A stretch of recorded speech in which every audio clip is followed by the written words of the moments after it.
dog.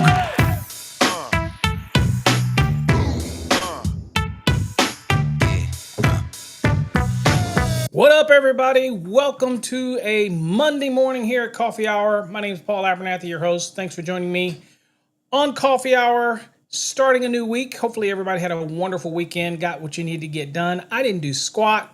I guess that's okay. Though I feel very non-productive, but didn't do squat.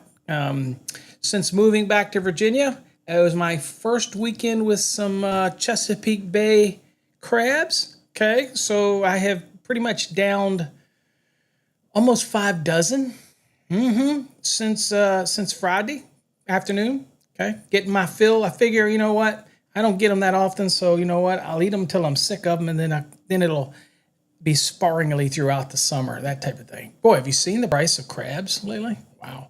Anyway, thanks for joining me, folks, and spending your morning with me here at Coffee Hour. Hopefully you did have a great weekend and got some stuff done, unlike me. As always, I like to live vicariously through everybody that joins us here for the show. Again, I get emails all the time with people that are making comments and saying different things and are appreciative of the show. So love to hear from you, where you're from, what you got going on. If you have a test that you're getting ready to take or something like that. So I'd love to hear it.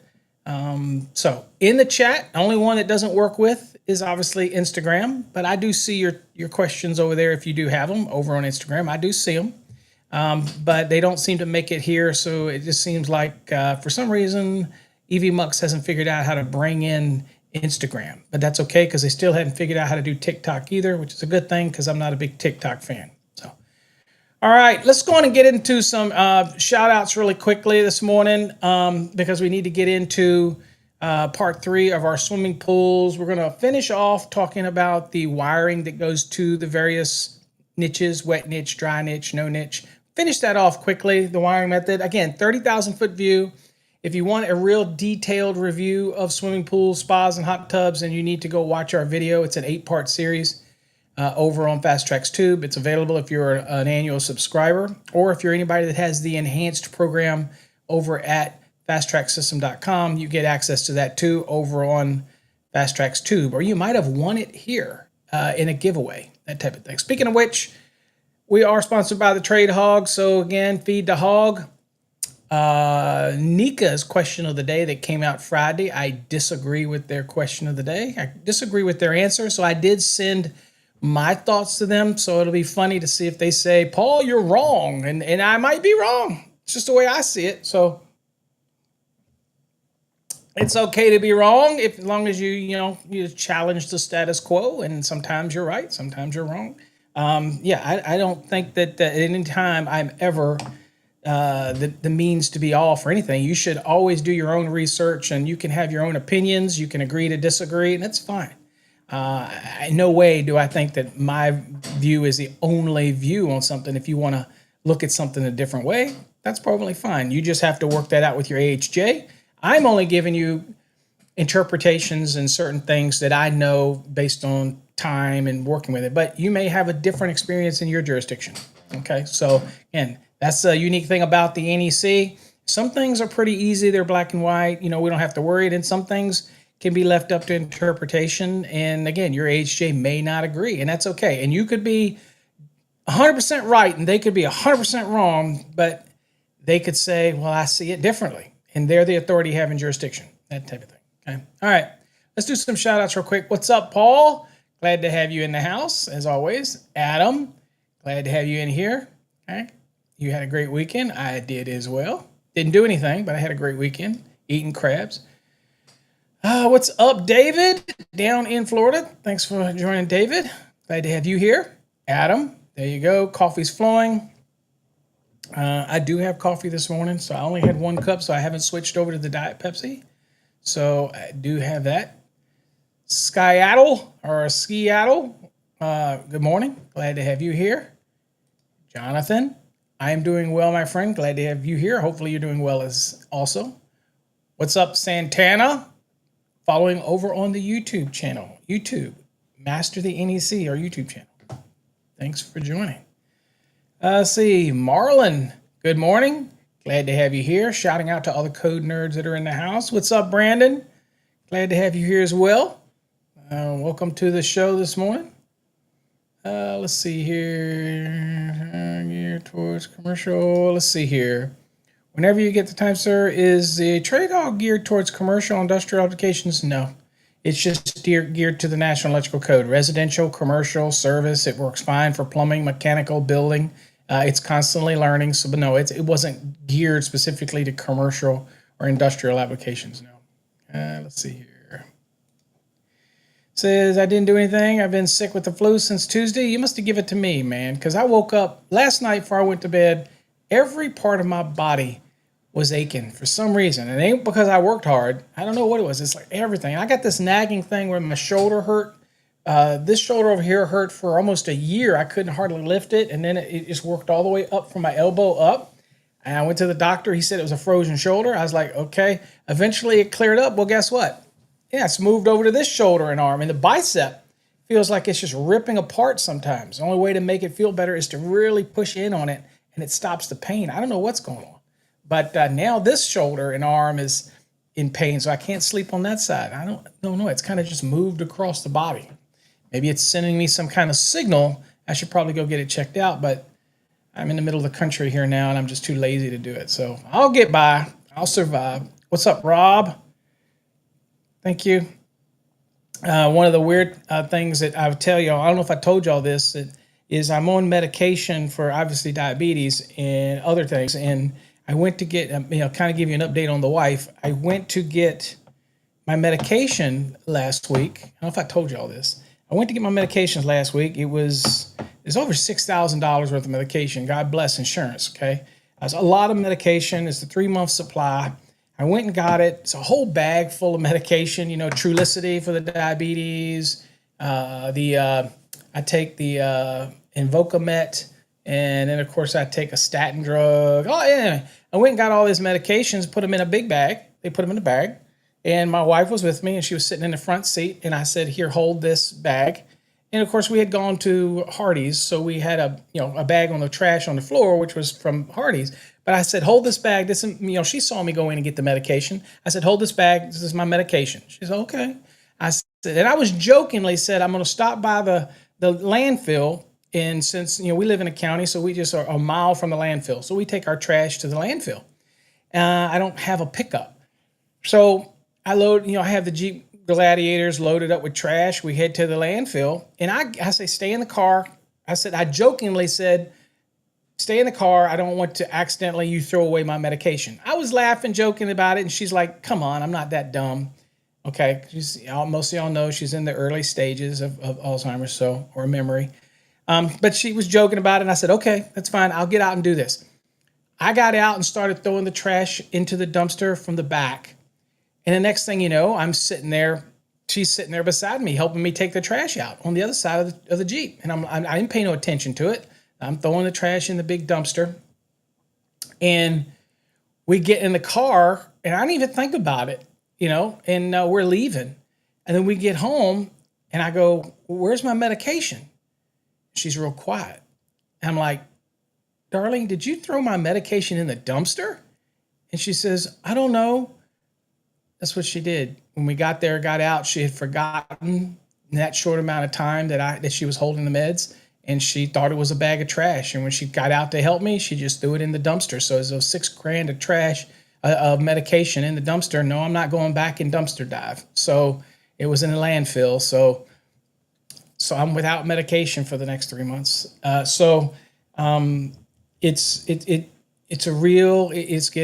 slowly getting worse, but it is what it is. And I didn't get upset. I didn't get mad. I was just like, I just have to watch what I eat for the next 3 months and just stay off. I don't watch what I eat, by the way, but it just is what it is. There's no sense in getting upset. It happened. She felt terrible about it, but within an hour, she didn't even hardly remember that she did it. So it is what it is. It sucks. All right. What's up, Leroy? Thanks for joining us. Glad to have you here. What's up, Charlie? Glad to have you here. Good morning, Outdoor. Welcome. Thanks for joining us. Peter, Thanks for joining us, Peter. Glad to have you here. Good morning, Estrada. Glad to have you here. Good morning, Ryan's Boat. Morning, fella. Glad to have you here. Anselmo, glad to have you here. Good morning.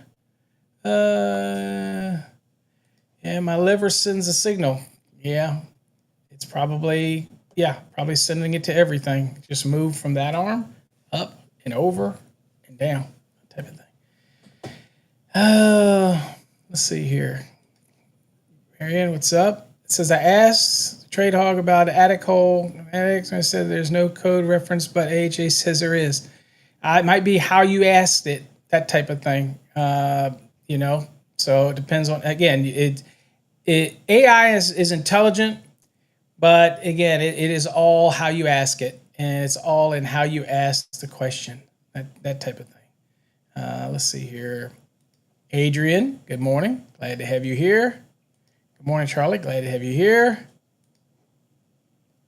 I really don't have a doctor back here in Virginia yet. We haven't been to a new doctor. They filled my medications from our MedCore back out in Texas, and I had it transferred to CVS. So still have not gotten a doctor out here yet. Okay, real quickly, let's go over to, let's see here. Let's go over to Trade Hog really quickly. And we're at Trade Hog.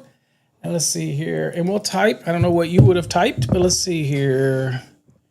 What are the requirements for cables installed near a scuttle hole or access hole in a dwelling? All right, let's see what it says. It's not perfect, but we'll see.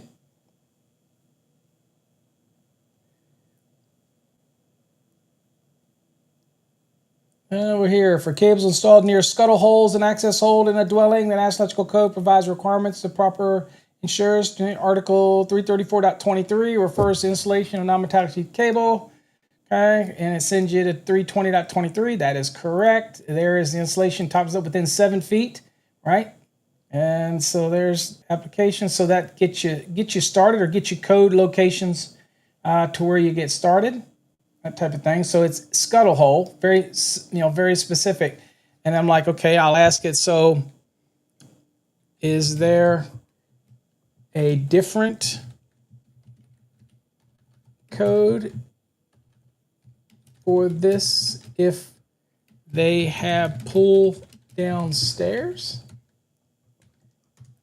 Okay, so let's just see what it says.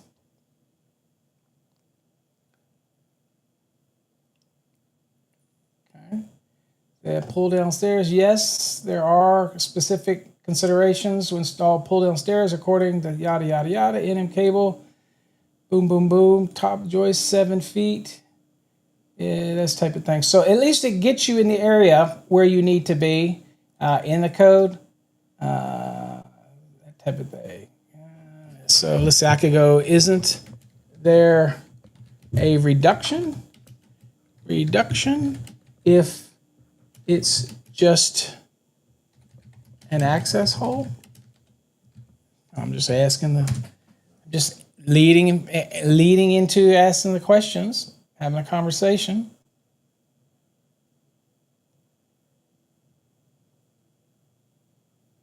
And there's the 6 foot nearest edge. So there's a reduction. Yes, for attics, limited access, such as those with scuttle holes. It says the NEC allows some reduction to the extent of protection required. Specifically, 320.23b states that if the attic space is not accessible by permanent stairs or ladders, the cable shall be protected within 6 feet of the nearest edge of the scuttle hole. So I don't know, Marlon. It's all there.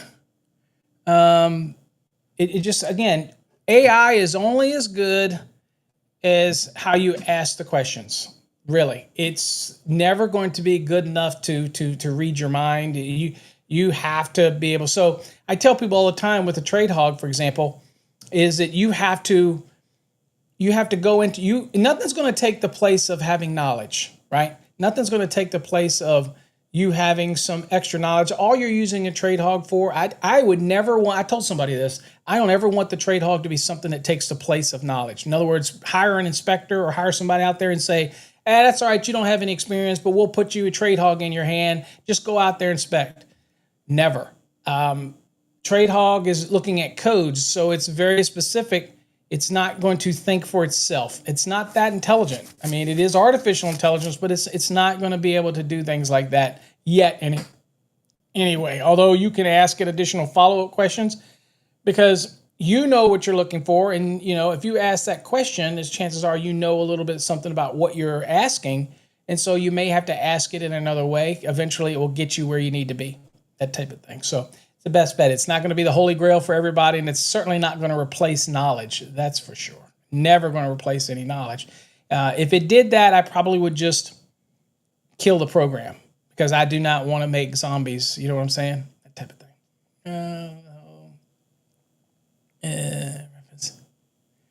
Let's see here. Where are we at here? Adrian, good morning. Glad to have you here. Good morning, Charlie. Glad to have you here. Let's see here. Good morning, Rob. Glad to have you here. Erie's in the house. Glad to have you here, Erie. Thanks for joining us today. What's up, Sparky? Throwing out the win.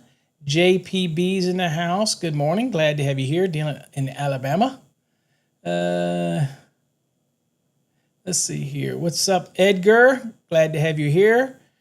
Cray Cray's in the house. Nashville, Music City. What's up, Cray Cray? Probably in Music City. You probably don't even like country music, do you? You just happen to be in Nashville. I'm just saying. What's up, Angel? Glad to have you here. I'm doing good this morning. I cannot complain. I cannot complain.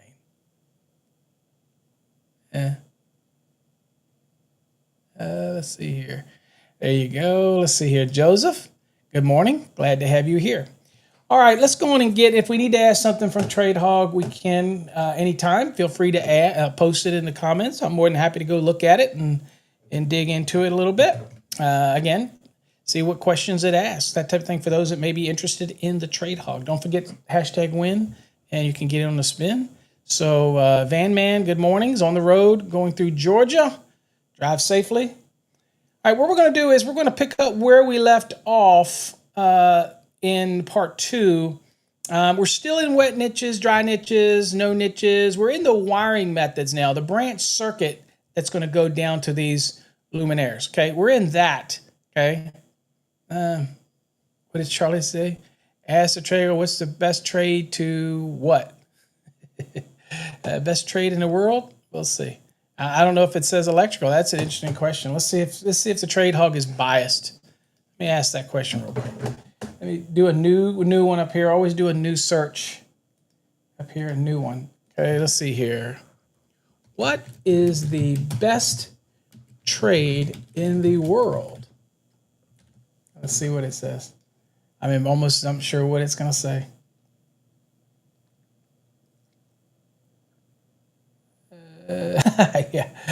Determining the best trade in the world is subjective. It depends on the various factors such as personal interests, skills, jobs, blah, blah, blah, blah, blah, blah, blah, blah. Interesting.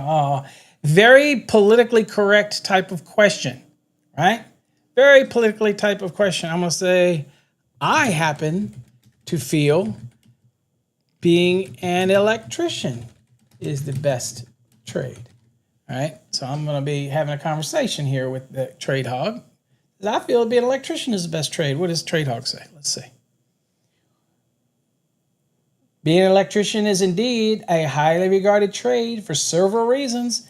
High demand, good compensation. We make the big bucks. There you go. Variety of work, opportunities for advancement. Yep. Job security, independence. A lot of electricians, even though you work for somebody, they let you go out and do your own thing. But you have so many opportunities because there's so many areas that you can branch into, right? I mean, you can branch into being just a service electrician, commercial, residential, industrial. You can do low voltage. You could do smart houses. All this stuff falls under the umbrella. Okay, a plumber, you're a plumber. Maybe you can do plumbing, and then maybe you can do hot water heater replacements, or maybe you could do whatever. But electrician, we have a broad spectrum of things that we could specialize in, right? I'm just saying, there's no better trade. Don't even try to compare the trade. I'm going to say, ain't no way, no comparison. All right, let's get into today's lesson. All right, today we're going to talk about those we're going to end on these luminaires, at least when it comes now. We talked about what is a wet niche, dry niche, no niche. We also talked about that a dry niche doesn't require a junction box, but a wet niche, okay, and a no niche do require specific types of junctions and boxes and rules they have to follow, right? But a dry niche does not, that type of thing. All right, so let's talk about the wiring methods. Now, wiring methods, it says where the branch circuit wiring on the supply side of enclosures and junction boxes connects to conduit runs to underwater luminaires is installed in a corrosive environment. The wiring method of that portion of the branch circuit shall be in accordance with 680.14. Of course, that's the list that we had. It said rigid, intermediate, all those type of things. So you had lists that you could follow and that type of thing. So it's like saying, look, if you're gonna take it down and to show you an illustration, we're talking about this portion right here. If we're extending down, and here's the junction box, extending down to the luminaire right here, or the wet niche. This case, a wet niche means that there's going to be water all around this in this cavity here. Okay, this is the luminaire portion. This is the wet niche, and it mounts in the forming shell. Y'all get that. Y'all know that. And typically, it does have a cord on it coming up.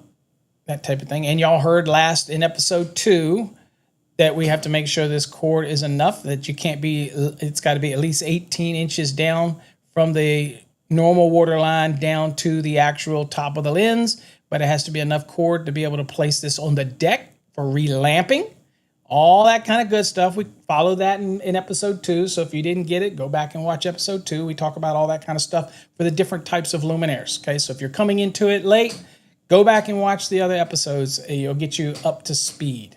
Okay. Now it's tell us this methods. Now it says exception.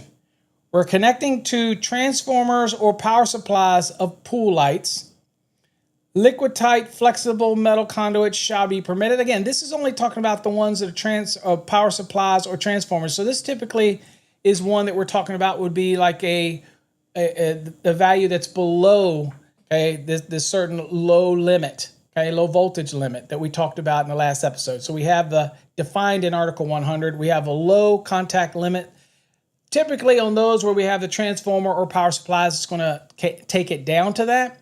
Then we have some allowances where we can say, okay, well, if that's the case, then we can use liquid flexible metal conduit, shall be permitted. The length shall not exceed 6 feet for any one length or exceed 10 feet in total length. So any one section down couldn't be more than 6 feet, but I could have multiple sections that cumulatively is not to exceed 10 feet. Okay, so where are we seeing that in the code? So this is 680.23F. So let me take us back really quickly and make sure I get us right here. Okay, so this is 23F. Let me get us back real quick so we can at least see the code. We gotta kind of sometimes look at the code. So this is what we're talking about right here. So again, it's F in your code. This is F, and F is still under, by the way. We're still talking about, take it up here real quick. We're still talking about underwater luminaires. Okay, that's what we're still trying to end this thing on, underwater luminaires. What's up, Poppy? See you, Felix. See you, AJ. All right, so let's get back. So we're talking about the wiring methods, branch circuits down to these luminaires. Okay, that's what we're talking about right here. So it says where branch circuit wiring on the supply side of enclosures or junction boxes connected to conduits run to underwater luminaires is installed in corrosive environments. The wiring method of that portion of the branch circuit shall be in accordance with 680.14. And notice it says wiring on the supply side of the enclosure or junction box. And I don't know that we have a picture. There you go. So this right here, just as an example, this right here is the supply side of the junction box. Or if this was an enclosure here with transformers in it, okay, so it's a low voltage style. This is the supply side, okay?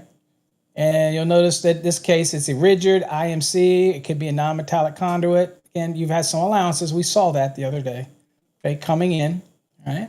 So that's what it's talking about for these type of methods. And it does allow you, it says, where connecting to the transformer or power supply for pool lighting, liquid type flexible metal conduit shall be permitted. Okay, this is in the portion that's connecting here to the supply side. Okay, this portion. Not this portion that's going down. This portion, this side. You have some allowances. Okay, but I think it's critical to see that when it's talking about transformer and power supplies, this is typically going to be those types that are below the low voltage contact limit. It's typically where you get this exception would kick in. Okay. Now, let's go back to the illustration really quickly because I want to show this illustration. So this illustration is pretty busy, and I know that it's going to be hard for folks to see it. But what I like to use this illustration for is the layout of what people that look for a swimming pool application, they look at it and say, look, I just want something that's make it simple for me to understand what the heck I've got to run. And this is an example, right? So here's a panel, okay?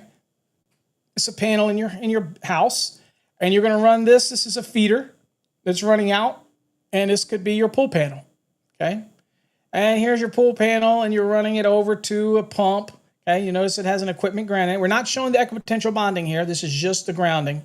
Okay, so you've got your equipment grounding conductor that runs with it. Okay, right there. And then, of course, here is your feeder. And your feeder is going to, this is out if this is outside underground, this is outside of the building. Now, we used to have, for feeders, guys, we used to have 680.25. We don't have that anymore. Because it's not necessary. You can run different types of wiring methods out there. If it's in a corrosive environment or outside and underground, then you have a list that you're going to follow. Okay, and it's going to be an insulated equipment ground.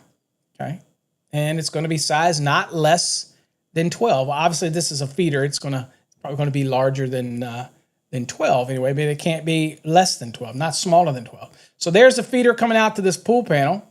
Now, over here, we're just showing the grounding scheme here, and I know this is hard sometimes for folks to see. So sometimes I try to zoom in, but it's not always the easiest thing to do on here, but that's a zoom in a little bit. So there's our equipment ground. So this is the bus that's in this panel. Obviously, you don't see the neutral because this is isolated. The neutral would be isolated anyway. It's a remote distribution panel. We know that. That's not brain surgery. So we're just showing the equipment ground structure. So here's your grounding terminal bus right here, and you see the green screw just showing you that this is connected to this enclosure. Right, so that's where the feeder would go. And then out of here, these conduits are being installed over to, in this case, a transformer. And this transformer here has a primary and secondary. Of course, it could be a 120 volt application, right? And you may not have a transformer. It may come straight out of this pool panel. If it's a 120 volt system to the luminaires, it could come out of this panel straight over to a junction box. If it's a wet niche or a no niche, it could come over to this junction box, right? And you see that you're still carrying an equipment ground. So this is not the same. And I bring this up because of a question that was asked, and I was answering the question to some individuals about, I think it's one of my Let's Ask Paul episodes I just recently did. You're not taking the place of the equipment ground. The equipment ground is there to facilitate the operation of an overcurrent protected device, okay? So it's going all the way down here. Now, right here, this is from the junction box, okay? If you have a deck box, if you have a junction box on your pool, then it's going down to the actual luminaire. So this is the wet niche. So if this right here coming down was metal conduit identified as red brass or stainless steel, then I would not need to have this 8 gauge that's running down with it to bond it, okay? I would not need that. Here you see the cord that's coming up for this luminaire. It's coming up through it. Now, if this is PVC, then I'm going to have to install this 8 gauge right here, insulated, okay, up, connects to the same bus, okay? So this will be the screw that's probably in the junction box. So the junction box is going to have a little bus in it, and there is where you're going to take all your equipment grounds up to it, but you're also going to take up to it here. If it's PVC being used, you're also going to be taking that 8 gauge up there as well. So yeah, you've got the equipment ground that's in the cord for the luminaire, which you're going to wrap up enough in here so that it can be stuck on a deck and lifted out onto a deck so you can service it, right? But that's already in the cord. That connects to the bus. And that 8 comes up as well, connects to the bus, okay? that type of thing. Make sense? All right, and there's your equipment ground maintaining it. Okay, so you may or may not have in your pool installation, you may not have this transformer. You may just have the pool panel and 120 volt applications are going out hitting a junction box that's going down to the pool light, or you may have something that's actually hitting this transformer. Okay, so this picture here kind of shows you everything, every possible structure that you might run into. Okay, certainly not talking about equipotential bonding at this point. We're just talking about making sure you have equipment grounds where they're necessary to facilitate the operation of an overcurrent protected device. Okay? It also does serve to help bond all these components together as well. Okay, so yeah, and a key takeaway here is insulated. Okay, insulated equipment ground and conductor. Okay, that was just kind of I like that illustration because it kind of shows the whole ball of wax. Right, that type of thing. But I want to emphasize the importance of equipment grounds run everywhere it's necessary to run. Okay. All right, let's talk a little bit about the junction boxes where applicable, where you have junction boxes. Okay, so we're dealing with 680.24A1 and A2. Okay, so in the National Electrical Code, this is what we're dealing with. So there's a junction box. So here we're at, we're done with, kind of done with the wiring. Let's get down to the junction boxes, okay? So junction boxes and electrical enclosures for transformers or ground fault circuit interrupters. So you notice the "and" in here. So it's junction boxes and electrical enclosures for transformers and GFCI, ground fault circuit interrupters. So it could have a junction box there for the luminaires. And again, you could have a junction box or you could have the transformer that's there. And it's a listed enclosure for swimming pools applications could be right there as well. And that may suffice as the junction box, depending on how you install it. So let's kind of look at, we'll look at this type of thing here, the requirements. So here's what it says about the junction boxes, okay? And then the installation. See, junction boxes. See, a junction box connected to a conduit that extends directly to the forming shell or mounting bracket of a no-niche luminaire shall meet the requirements of this section. So remember what we said yesterday when we were talking about this, that the dry niche doesn't necessarily require a junction box. Whereas the wet niche, it made reference and said, you got to follow these rules. Now, if you do have a junction box for a dry niche, so you still have to follow the rules, but not required to have one. Now, the no niche, which you mount on a frame, that a bracket that mounts on the forming shell, it comes with its own bracket you mount. When you're dealing with those, it's going to end up sending you here to meet it says you got to meet these rules. So you still got to have the deck box for this application. Now, when we say that, again, you could have the equipment in a certain proximity that, the way it's being used, that might qualify, especially if it's below the low contact limit. But typically, when we got 120 volt luminaires that are inside of a pool, typically you're going to have a deck box, and you've got some rules you have to follow for these deck boxes if you're installing a deck box. Okay, so let's kind of look at them here. It says junction boxes used for pool installations where the luminaires are operating above the low voltage contact limit. Okay, so we'll just loosely say that those are the 120 volt style luminaires, right? Okay, and we'll say are required to comply with specific vertical and horizontal spacing requirements. Okay, so if you're dealing with the typical 120 type of luminaires that are going to go in a pool, if that's what you have, then you're going to have, so when the junction box, you need a junction box because these luminaires will have a cord on them and you'll have to splice it. The cord is only so long. So you'll take it up to these deck boxes and you'll make the splice. Okay. Well, these are listed boxes. These aren't your normal boxes. Okay. These are pool boxes. They're required to have a certain number of terminations for equipment grounds in there. They're made a specific way. So again, they're not just a normal box. Okay. You can't just take a normal 4x4 plastic waterproof box with a gasket on it and stick it there. No, these are unique boxes that have to be listed for this specific application. Okay. Now, it said you're going to have vertical and horizontal requirements. It says junction boxes are required to be located vertically. Okay, vertically. Okay, not less than 4 inches above ground level. Okay, so that's the first one. They can't be less. I'll go on and grade this out here. So they have to be at least 4 inches up above grade level or pool deck level. Okay, or not less than 8 inches above the maximum pool water level. Okay, so you have some options. I'll just do this one. So cannot be less than 4 inches. Okay, or not less than 8 inches above the maximum pool water level. What's the maximum pool water level? It's the point where it flows out of the pool, right? We'll look at an illustration, but that's the point it flows out. That's not the normal pool level. That would be at the lowest point. That would be at the bottom of the skimmer, because that would be what's called normal, versus the maximum means that it's at the top. When can it flow out of the actual pool itself?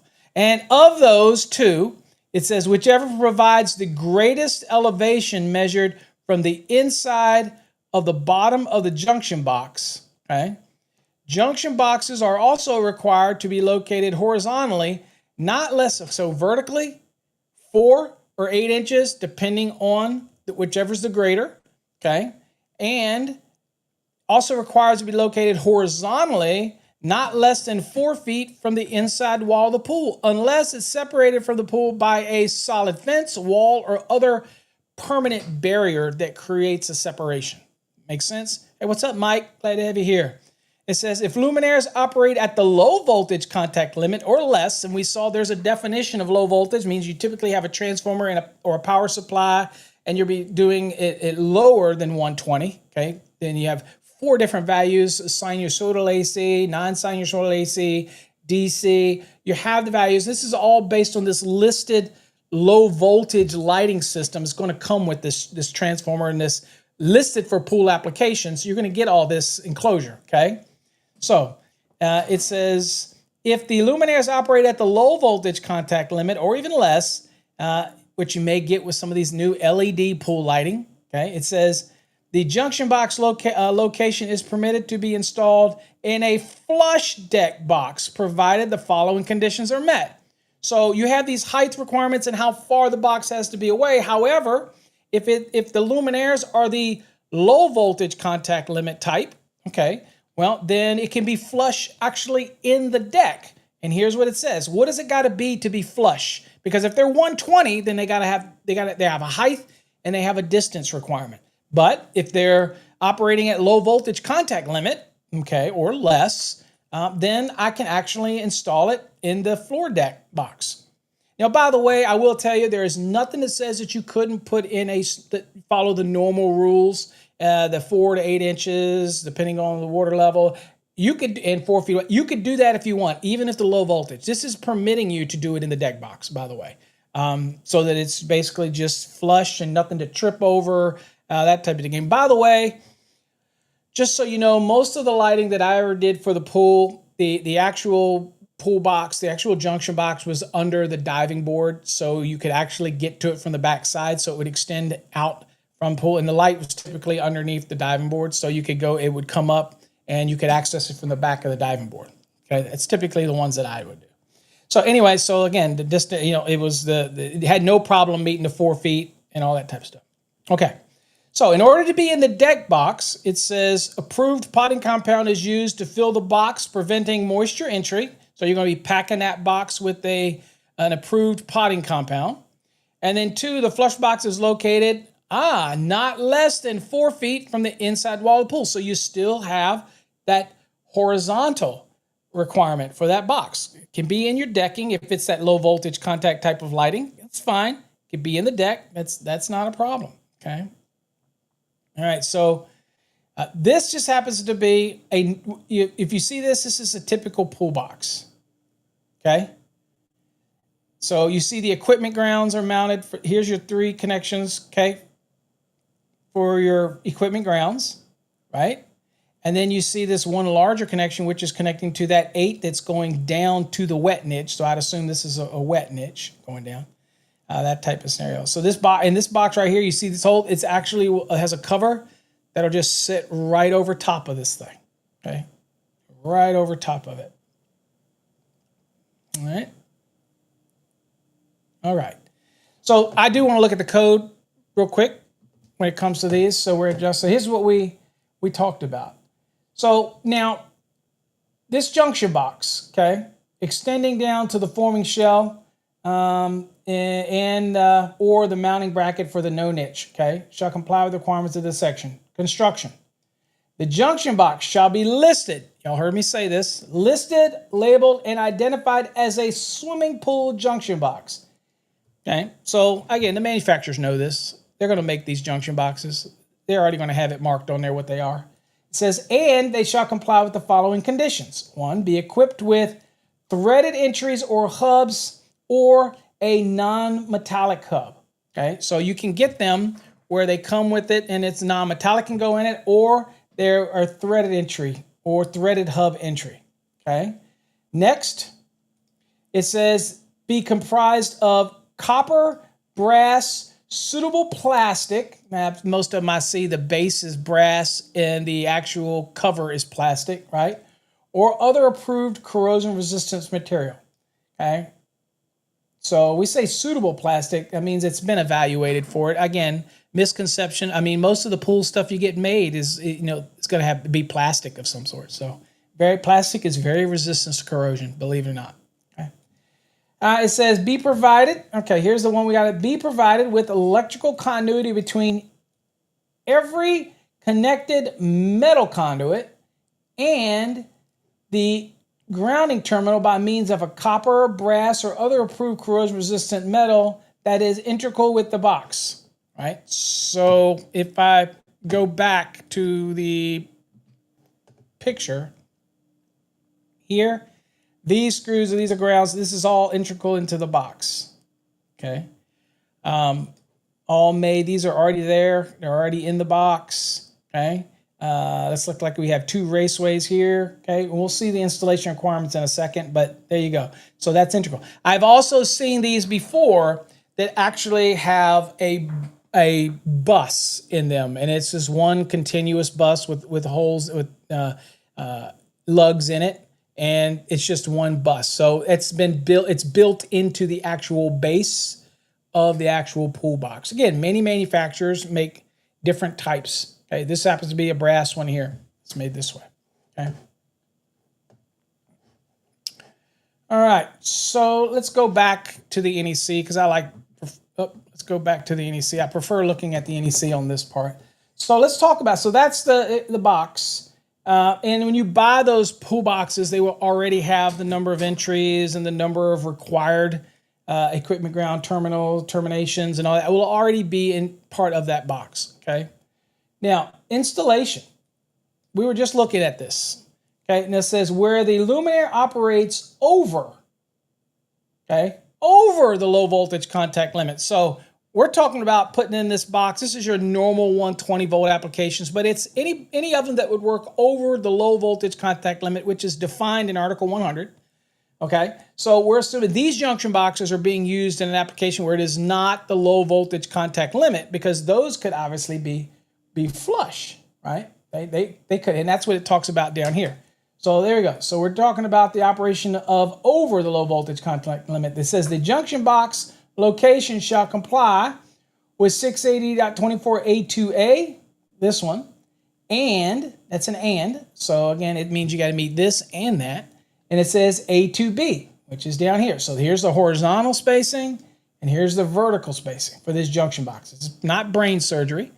If you're going to have these luminaires, especially wet niches and no niches, and you're bringing them up to, because they're going to have cord links on them, you bring them up to these junction boxes. It says where the luminaire operates at the low voltage contact limit or less, then the junction box location shall be permitted to comply. You notice it says shall be permitted, not required. I mean, you could do this if you want. Maybe you're worried about somebody changing something later and the box is already, you want it to be there for the future. I don't know. Then you could still do it this way if you wanted. So this is a permissive statement. Shall be permitted to comply with 680.24A2C. And that is the flush deck box allowance. And that, again, is for the low contacts voltage limit. Okay.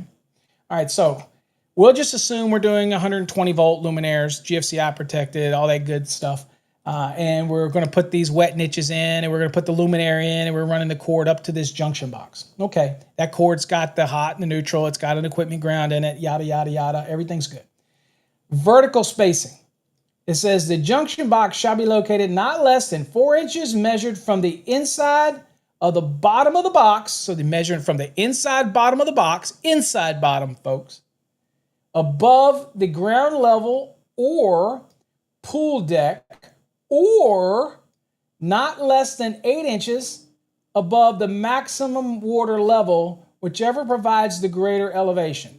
Okay, so just between me and you, craps and giggles, I would think that measuring it 4 inches above the deck would be adequate, but I guess it'd be depending on your water level, your actual maximum water level, which to me is the edge of the deck anyway, right? But maybe you have this coping that's crazy or something on the edge of the pool, and that could change the distance. Whereas you measured off the deck, it's 4 inches, but if you have the coping where the water could come out of it, maybe you measure from there, maybe it rises up a little bit, and damn, maybe you're trying to follow the exact 4 inches, but if they come and measure from that top edge where the maximum water could overflow it, maybe it's only 3.5.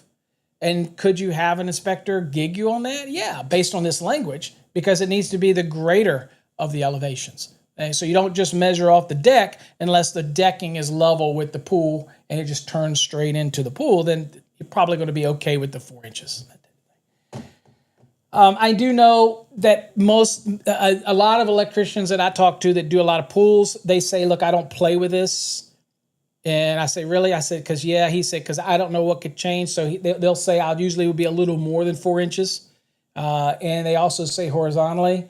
They say I'm usually a little more than 4 feet, just a little more. And he said, they don't want to play with it. They don't want to have a question or anything like that. You know, that type of thing. Because a lot of times when you're putting this stuff in, it's not done yet. We don't know what they're doing, coping, what they're going to put around the edge, the perimeter. We just don't know. So again, better to err on the side of caution, but these are the code minimums. Okay.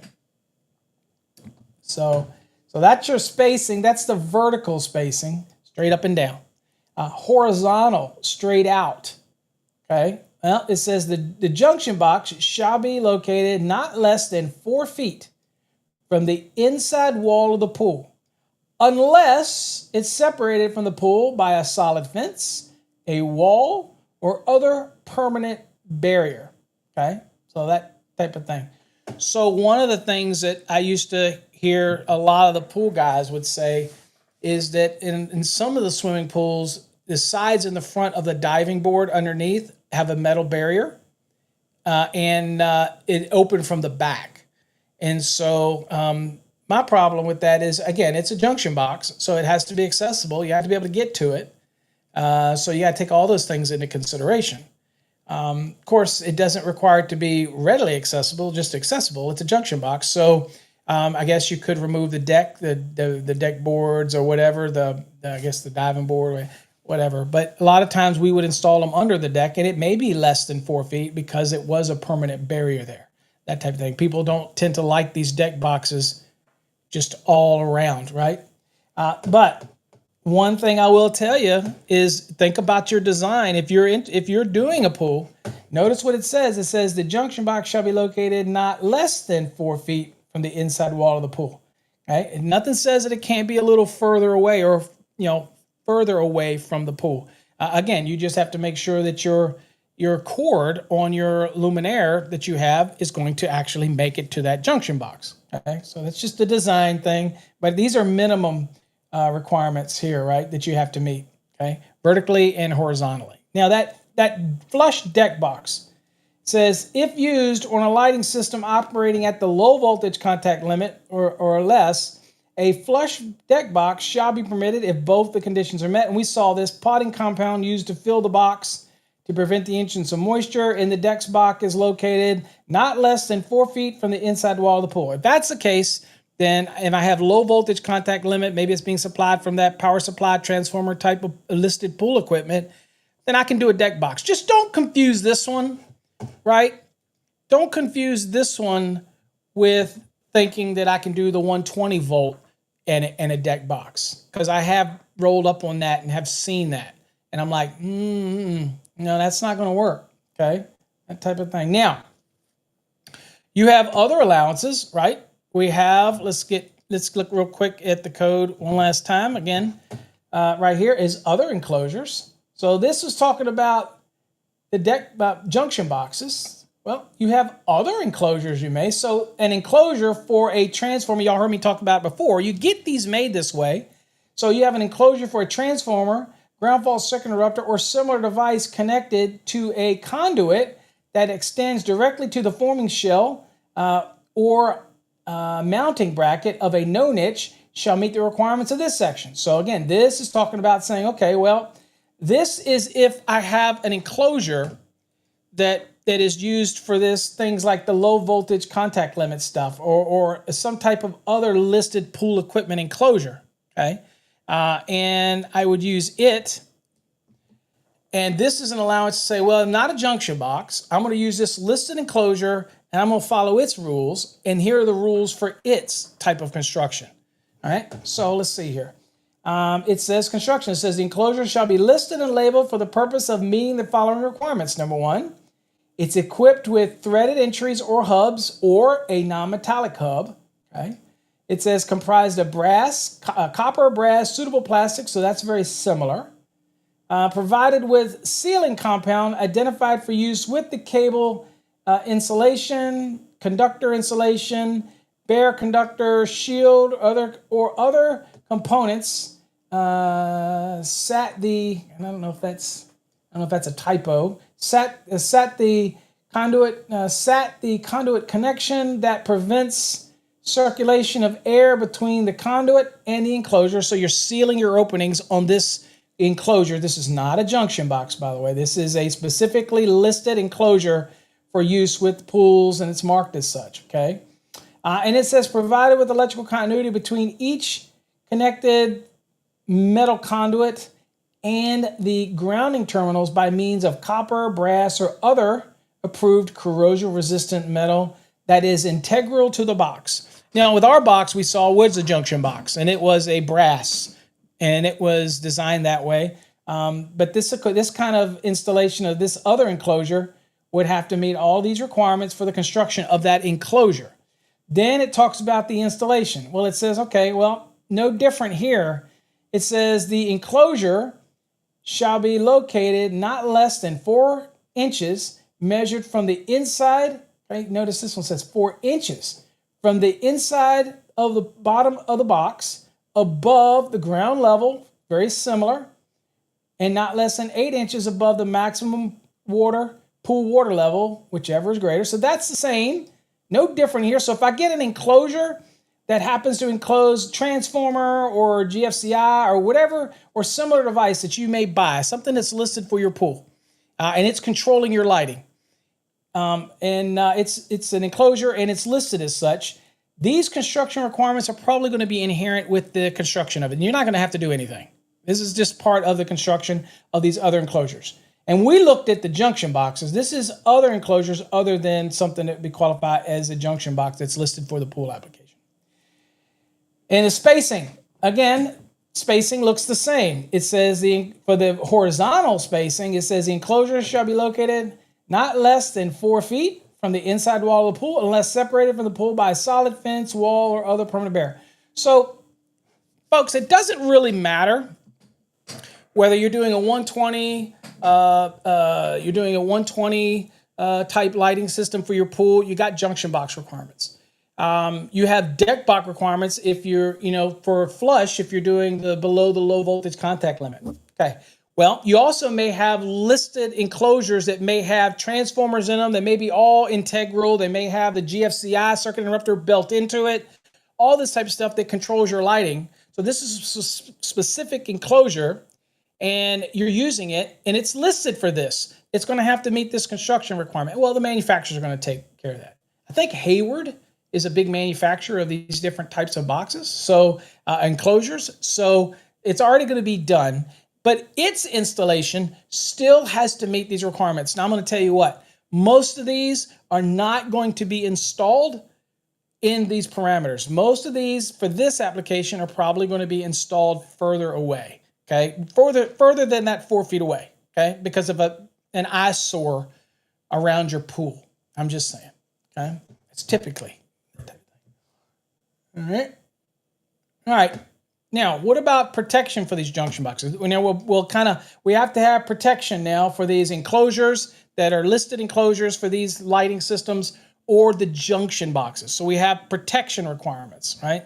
So here's what it says. Okay, well, if that junction box we just looked at, okay, and the enclosures are mounted above grade of the finished walkway around the pool, okay, got to use a little forethought about where you install these, by the way.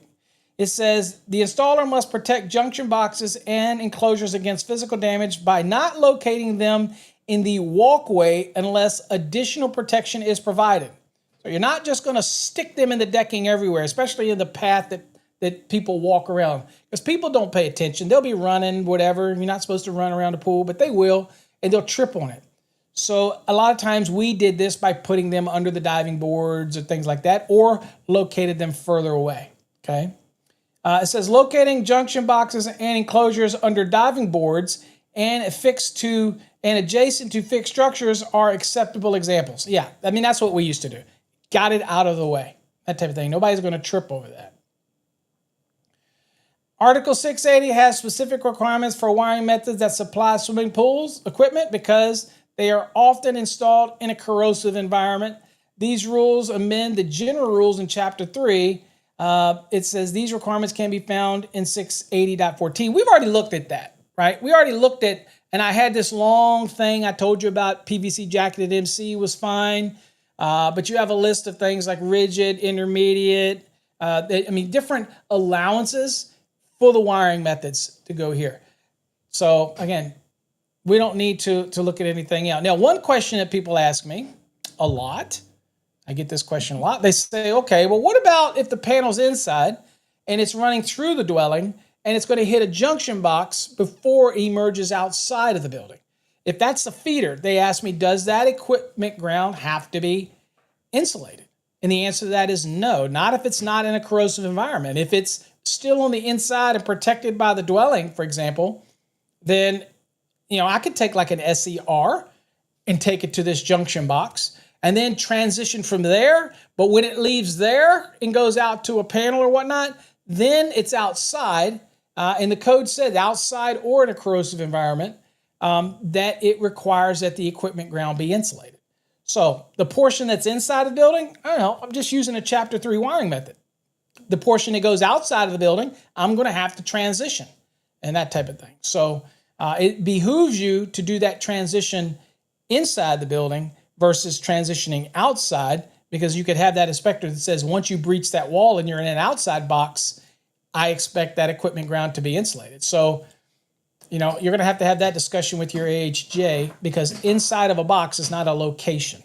Okay, so, I would probably transition before I got out. And that's the way I used to always do it. I transitioned inside before I even went outside. Okay, you're going to have to work that out with your AHJ if you want to do that kind of installation. And no, SCR can't be installed underground. Y'all know that. All right. Okay, let's see. Lastly, let's talk about it seems like I didn't talk about this, but I alluded to this. I don't want to make sure that we don't end on these boxes, okay? Grounding terminals in these boxes. So whether it's a junction box or the transformer and power supply enclosure, which is probably going to have a bus in it, it's going to have well more than the required number of terminations. But a junction box that is listed for pool application, that's going to have a specific amount of grounding terminals in it when you buy it. You're wondering, what dictates the number? Well, here's what the code says. It says junction boxes, transformer and power supply enclosures, and ground fault circuit interrupter enclosures connected to the conduit that extends directly to the forming shell. So that's your deck box. That's your junction box, right? That's your unique power supply or transformer enclosure that's listed for the application. From there down to the deck box, down to the actual luminaire, which is in the forming shell, or the mounting bracket if it's a no niche, right? It says it shall be provided with a number of grounding terminals that shall be no fewer than one more than the number of conduit entries. and I don't have a picture here. I was going to show you. Let's see here. So what does this say? So this requirement ensures availability of the integral grounding terminals necessary for the grounding and bonding of underwater luminaires. A box that is not specifically listed for use with swimming pools might not provide the correct number of integral grounding and bonding terminals. Remember, it has to be integral. Okay? It says the number of grounding terminals in a box or enclosure is required to be one more than the number of conduit entries for which the box is designed. Okay? So if we kind of come back here to the lesson, just because you wondered why you have to have a certain number of terminals. And let's look at this box. So this box looks like it could have 1, 2, 3 entries possible. So I have to have one more. Okay. So it looks like I got 1, 2, 3, and there's the fourth one. Okay. So I have one more than the number of entries. Okay. So that's why there's 1, 2, 3, 4 right here. Okay. That's why that box is there. Okay. Now, a lot of the boxes you'll get, the ones that are plastic and black that you see they'll have a little bus in here. And it'll be just like a little terminal bus that you would see in a panel. Just a little bus in there with the different openings on it, that type of thing. This and a lot of them will be like this. We have the brass, which is acceptable, and it'll have the number of terminations on it. This is all part of those pool boxes, part of those enclosures that are listed for pool applications to kind of keep you away, because it's got to be integral into the box, right? So this keeps you from using just any old standard box, that type of scenario. Does that make sense? Hopefully that makes sense. All right, let's go on and let's talk about equipotential bonding. All right, so we'll get into this equipotential bonding thing, and this can go deep, and this is where we're going to obviously end today. We're not getting into storable pools. We're going to be talking about equipotential bonding, which is very much applicable to permanently installed pools and not storable pools. And we're not, and in hot tubs, there are certain applications where it's going to make reference or have its own rules that is going to talk about equipotential bonding. But we're in part 2 still, so we're talking about permanently installed pools. By the way, in the 2023 code, the storable pool's depth requirement, the 42 inches, is gone. Okay, so there is no, it's basically the manufacturer is going to stipulate what is considered a storable pool. Or if it's of deep enough that the AHJ will look at it and go, you know what, you're not going to be storing that thing every year. I mean, its construction and the amount of water that it holds makes it more permanent than storable. That's the AHJ is going to have to make that call, because, again, we don't have a depth requirement anymore. That's been removed when it comes to storable pools. Okay. All right. But we're talking permanently installed pools. Right.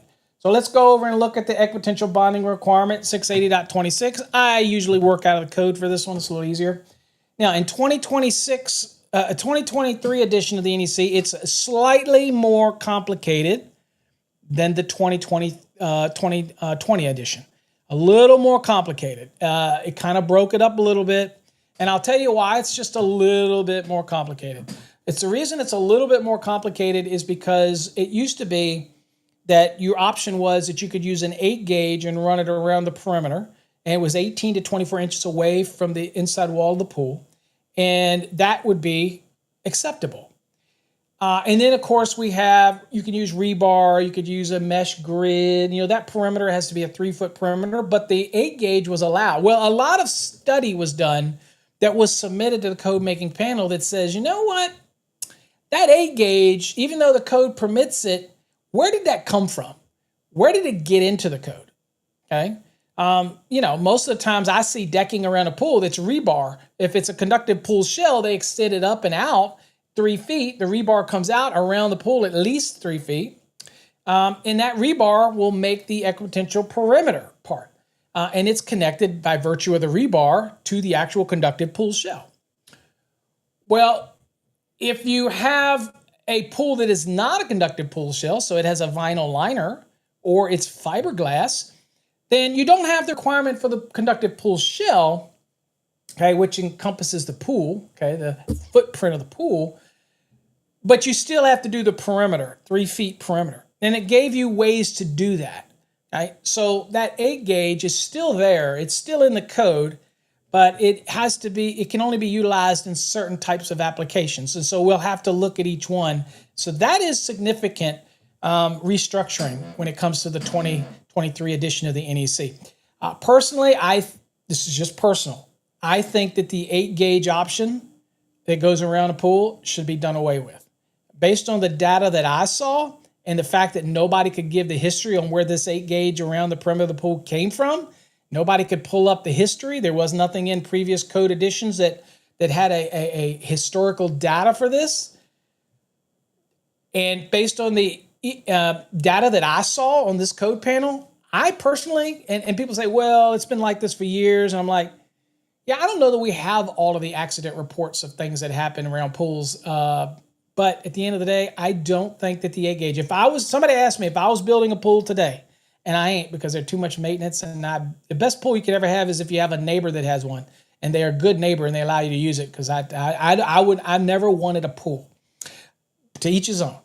But if you have kids, they're great, but each his own. Too much maintenance for me. I'm lazy. So I know I could hire somebody to do it, but I'm also a tightwad, so go figure, right? So based on what I saw, I just don't think the 8-gauge is viable. I know people have used it. We've used it for decades. I just don't believe that it's based on the research that I saw, which is available, by the way, if you want to go look at Code Panel 17.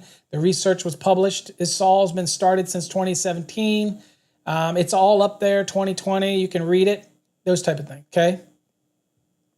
No, the use. I'm not a historian, Tom, so I don't think so. I don't. The use of an 8-gauge has been used I think a lot longer than when it comes to establishing that perimeter. I don't know. You'd have to look. I don't think that was new in 2008, but I'm not sure. And I don't have the time to go back and look, but check it out. All right, so let's talk about today. All right. Okay, so this is just a snapshot and I will try to get smaller so that we can see it a little bit better. Let's see here. Okay, try to get a little smaller. So this is just an example of if I have a conductive pool shell, let's say it's rebar and it's in the concrete, it's in the gunite, okay? You can cannonball in your pool. Yeah, it's fun. I like pools. I just don't want to maintain a pool. I'm just saying. I'm just lazy. So my shit would turn green in a matter of no time, that type of thing. So, and some people enjoy maintaining a pool. Maybe when I retire or something, I don't know. Anyway, let's just go with no, I'll never have one. All right, so here you see, this is the rebar. This is the conductive pool shell, okay? This is a rebar. It's going around underneath the pool, yada, yada, yada. Well, the code is going to require equipotential bonding to bring everything up to the same potential as the conductive pool shell, if you have a conductive pool shell. All right, so you have diving boards. The base is metal. Obviously, it's going to be within 5 feet, so it's going to be connected to the pool shell. You got the ladders. They're going to be connected to the pool shell. You've got the wet niches, forming shells. They're going to be connected to this, okay? All right. You have water inlets that may be metal. They're going to be connected to the pool shell, okay? You have all different things that may be connected to the pool shell. You've got motors, okay? This is an example of a double insulated motor, which I did a podcast on this, I think, where you still have to take the 8-gauge over to it, and you may or may not have to connect it to the equipment ground. But you need to bring it there. Even if you have a double insulated pool pump motor, still have to bring that 8-gauge over to it. Again, if you have metal fencing, poles, awnings, metal door frames, anything that's within 5 feet, that has to be bonded to the equipotential bonding grid, okay? That type of thing, all right? So all gets tied together, okay? Now, a couple ways to do all this, by the way, is some people think that you can't take the pool shell, which is say is rebar, and then you have the perimeter, which is say the rebar comes up and goes around the perimeter of the pool following the contour. All these things that need to be bonded together can be bonded with a jumper, okay? Now, the interesting thing is you could daisy chain all these things together, but again, you still have to have the perimeter requirement. It has to encircle the pool. So typically what you do is if in the past, if you ran the 8-gauge around bare, because that's what's required to be bare solid, then you would just tap onto it and go to all those things that within 5 feet, or those things that the code said that you had to bond, like the pool pump motors, that type of thing. So you just would connect all those things together and just use jumpers everywhere.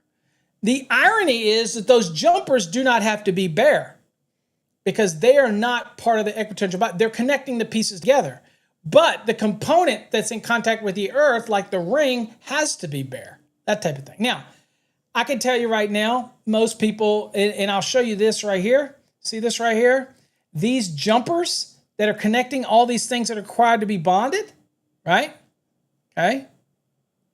Then here, you notice that these don't have to be bare.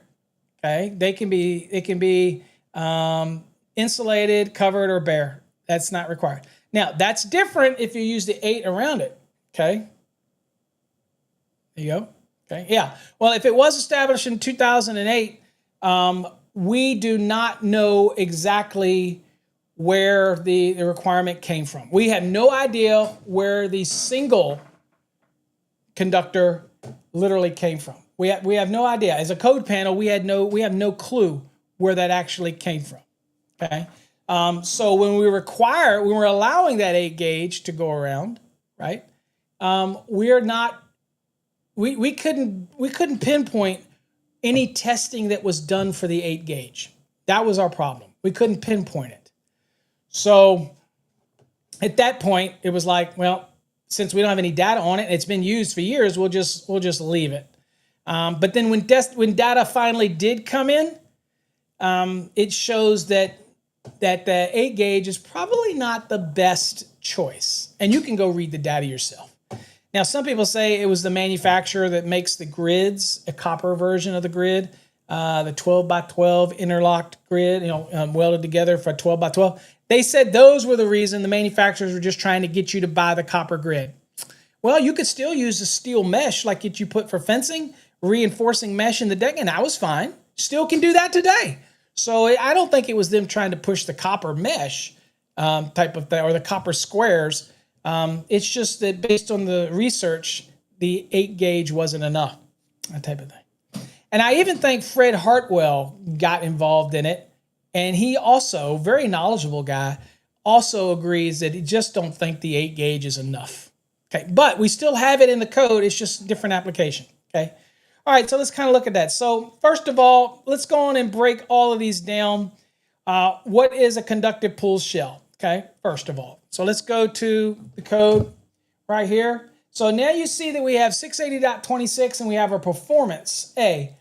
Then, so if we do what we're supposed to do here, okay, if we do what we're supposed to do here, it's kind of like 250.4, right?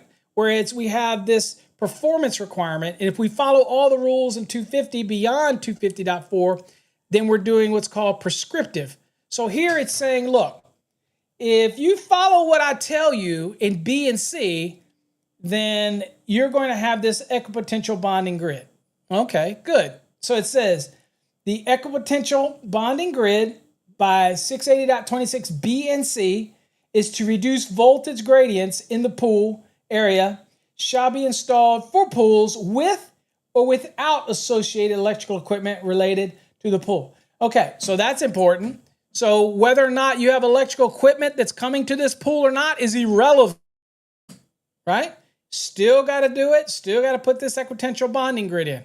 Why? Because you can't have voltage that are being leaked onto the system through concentric neutrals from the utility. There's other reasons that we can have voltage and everything flowing on the earth. Okay, so there's other reasons for that. So again, it's not specifically driven to whether or not we have electrical equipment running to the pool. Because I've had somebody ask me that and say, Paul, I got a pool, right? I ain't got no electric to it. I ain't got no lights in it. I ain't got nothing in it. I ain't got no pool cover. I ain't got nothing. Did I have to do this equipotential bonding grid? Absolutely you do. Okay. And even if you had a fiberglass pool, you still have to do the perimeter. You still have to look for any metal parts within 5 feet of the perimeter. You still have to bond things like the circulation pump and the filtration pump. If that's on your system, it messes with the circulating water. You still got to do all that stuff. So just because I have a non-conductive pool shell doesn't eliminate the other requirements that we have. Okay, so that's important thing to make sure that folks understand. Okay? So that's your performance requirement. All right, let's look at the parts. So this is B, and B is going to be B1 through B7. And here's what it says. It says, the parts specified in 680.26B1 through B7 shall be bonded together using solid copper conductors, insulated, covered, or bare. So again, we're not talking about the use of the 8 gauge around the perimeter. You'll see that in a minute, because that has got to be bare. We're just talking about tying them all together, right? So, I mean, I'm like, you know what? I'm going to get a conductor. It might be insulated. It might be an 8 gauge. It's insulated, right?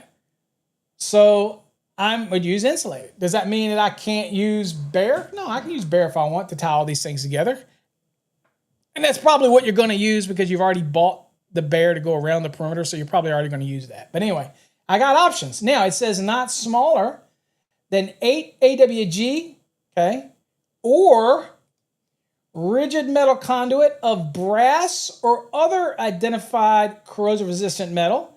So that, again, is why you're okay to use brass or other identified corrosive material, typically listed around pools, that would connect deck boxes down to the forming shells and all that. Or maybe it connects directly to a piece of equipment, and that would bond the equipment together.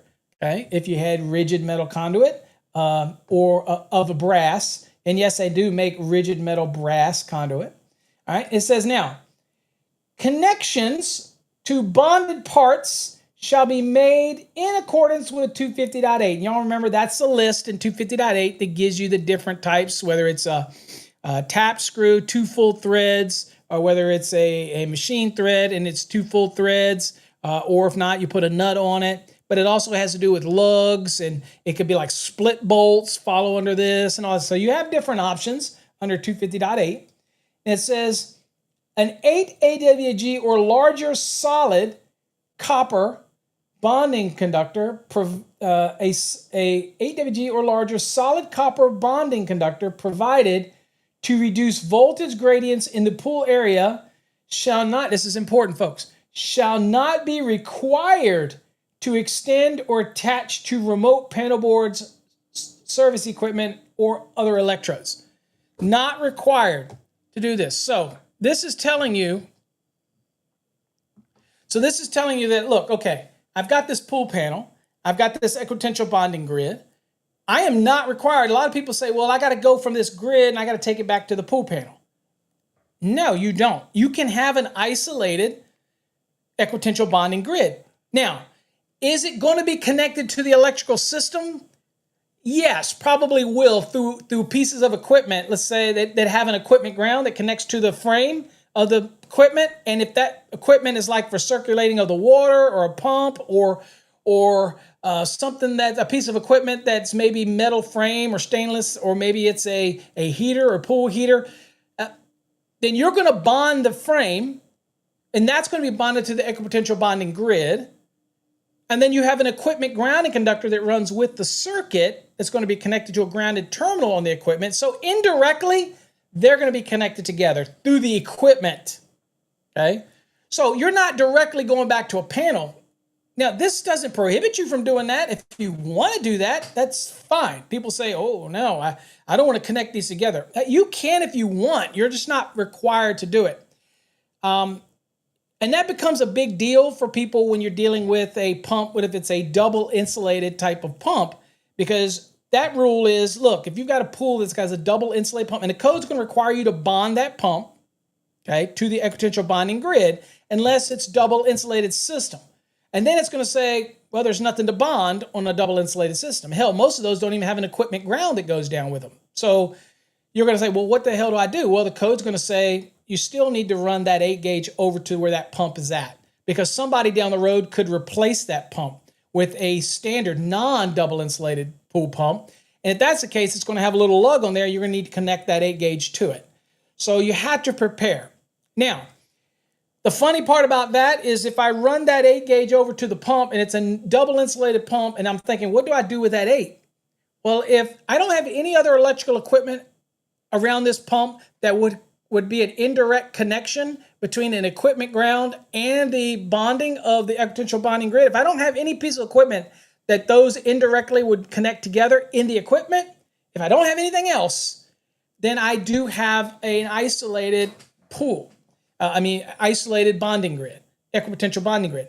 If that's the case, then the code says you have to take that 8 gauge that you're running for this over to this double insulated pool pump. I need you to connect it to the equipment ground of that circuit that runs to that pool pump, right? And you're thinking, the hell am I doing that for? And it's because you have nothing else that's intimate with this electrical system, then you could have two differences of potential. One, you have a potential for the grounding, the premises grounding system, which equipment grounds are connected to. And then you have this isolated equipotential bonding grid at this one location, and it could have differences of potential there, and you could get shocked. So by forcing you to bond them together, then they're at the same potential. Each one are going to serve their own function. There's not enough current that's going to travel through the system onto the equipotential bonding grid because you make that connection. It's not going to be enough that's going to have anything because, again, current takes all available paths, not the path of least resistance, but it's going to take all available paths. Earth is not a good conductive path, okay? Also, in the existing pools that you do today, anytime you run to a motor, a pump motor for a pool, and you have to run an equipment grounding conductor to that motor frame, it's going to be indirectly connected to that same 8 gauge that comes over from the equipotential bonding grid to that lug on the frame of the motor. They're going to be intimate together. If you don't believe me, take an ohm meter and check from the terminal lug for the pump and check the lug on the outside of the motor. You'll see that they will ring out. They are connected together. They're not isolated. Okay. So you do have those intimacy between the two systems. You just may not do it intentionally. And intentionally means I would go straight from take an 8 gauge straight from the equipotential bonding grid over to the pool panel. You're not required to do that. That type of scenario. All right. Hope that makes sense. They serve two different functions, by the way. What is this? Erie says during a home inspection, the inspector couldn't find the bonding jumper coming from the shell because the equipment pad was moved. Okay. The builder added a ground rod and bonded the pool heater and pump to it. This is an old pump, not new. Yeah, but it doesn't meet the requirement to just simply drive a ground rod at the pool pump. Okay, that's an auxiliary electrode. You can have it if you want. I mean, nobody says you can't, but that's not going to solve the requirement. Okay, and hopefully they put GFCI protection on that because, again, you're required, whether it was old or not, to actually have the GFCI for that pump, that type of thing. Okay, that's a retrofit rule. All right. Anyway, let's get down. So those are the rules for that. Okay. So you're not required to take it back to a panel, but nothing says you can't. But you really don't. Usually, there's some other indirect connection somewhere in your pool setup. All right. Let's talk about these conductive pool shells real quick. So what's a conductive pool shell? All right. So bonding to conductive pool shells shall be provided as specified in 680.26b1a or b1b. Okay, so there's A, there's B. Okay, so what's a conductive pool shell? All right, well, let's see here. It says cast in place concrete, pneumatically applied or sprayed concrete. We refer to things like gunite. Okay, that is sprayed concrete onto a frame. It says and concrete blocks painted or plastered with coating. Doesn't matter, even if it's got plaster on it. Even if it's got some type of coating on it, shall be considered conductive material due to the water's permeability and porosity. Okay, if you've never seen a pool that's plastered, or if you've never seen one that's painted, you will notice that it cracks, it flakes off, or whatever. It's because of the water permeability. The water is going to get through that plaster. The water is going to get in through any of that paint. It's going to wear out. So it is still conductive. So don't let anybody tell you, if I have a concrete pool, and it is cast in place type concrete, let's say, and depending on how it's done, it's not just rebar in it, okay? You're going to see that that's one of the methods to do this. But remember, we got to determine what it is first, okay? And if it's conductive, even if it's got plaster on it, even if it's got paint on it, it's still considered a conductive pool shell. If it's a block type pool, cinder block type pool, whatever it is, it's still. I had a pool growing up. It was a pool for that's like a kiddie pool, but it was for the community. It was made of cinder block, and then they came and they plastered over the cinder blocks. Okay, so basically they were concrete blocks. All of that is a conductive pool shell. Now, you've got requirements if you determine it's conductive pool shell. So let's see what our requirements are. Now, one of the things that we added here in the 2023 edition is this right here. It says reconstructed pool shells shall also meet the requirements of this section. So if it's an existing pool and it comes in and it gets reconstructed, it gets fixed, it gets remodeled, it gets patched or added or something like that, the price of this reconstruction just went up, because once that takes place, now you're going to kick into it. It's going to have to meet these requirements. So even if it's reconstructed pool shell, this case is an example of retrofit, because it's going to say, look, if you're reconstructing it, it may have been existing, but now you're going to follow all the rules within this section, okay? And this section being section 26, by the way. Okay. All right, lastly right here on this part, it says vinyl liners. Now, somebody asked the other day about would this apply to a concrete pool with a vinyl liner put over it. I'm going to take this as literal. There's many ways to make these pools. There may be a metal side with a vinyl liner on it, a sand bottom, it may be concrete bottom and then sand sides. Look, if it's a vinyl liner of any way, and this is designed for a vinyl liner, then I'm going to say that that's not considered a conductive pool shell. You're going to have to convince me otherwise. You can say, well, if the vinyl pool rips, okay, then water's going to be leaking out of this, and you got other big problems. So I'm going to take it literally until we change the code and say something differently. So I'm going to say if it's a vinyl lined pool, then it is not a conductive pool shell. Also, it goes on to say, and you can agree to disagree, that's fine. Also, a fiberglass composite shell shall be considered to be a non-conductive material and not subject to these requirements. Okay. Now, we says these requirements. These requirements of being considered a conductive pool shell. It doesn't remove these other requirements like the perimeter bond. It only means that it now shall not be subject to these requirements. That is to be a conductive pool shell. Okay, that's very important. It doesn't say not subject to these requirements in this section. Okay, important distinction. Okay, only for this only applies to this part.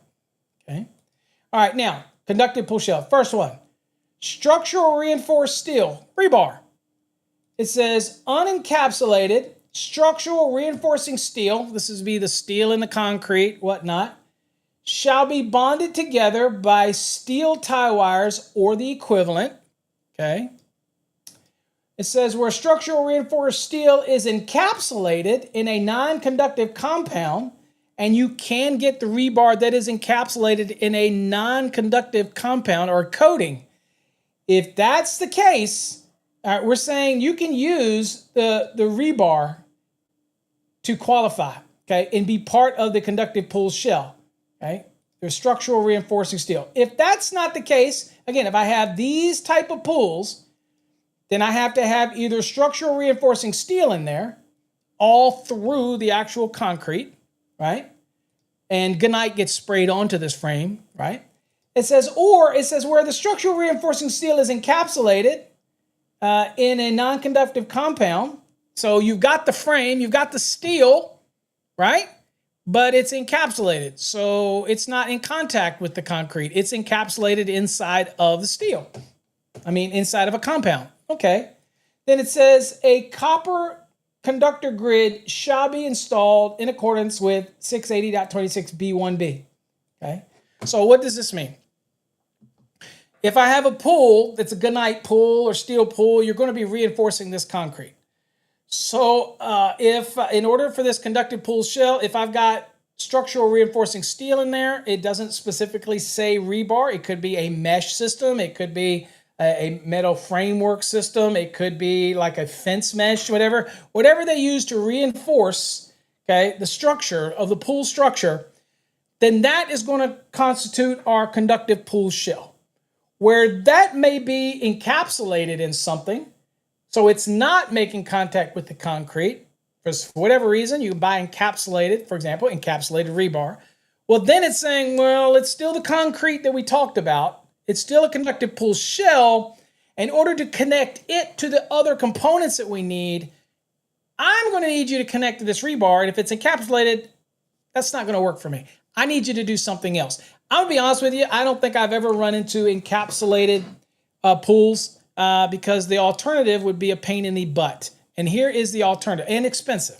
You can do it, but it's expensive. So let's just say our rebar is encapsulated. Well, if that's the case, then I got to go with the copper conductor grid. Well, what is this?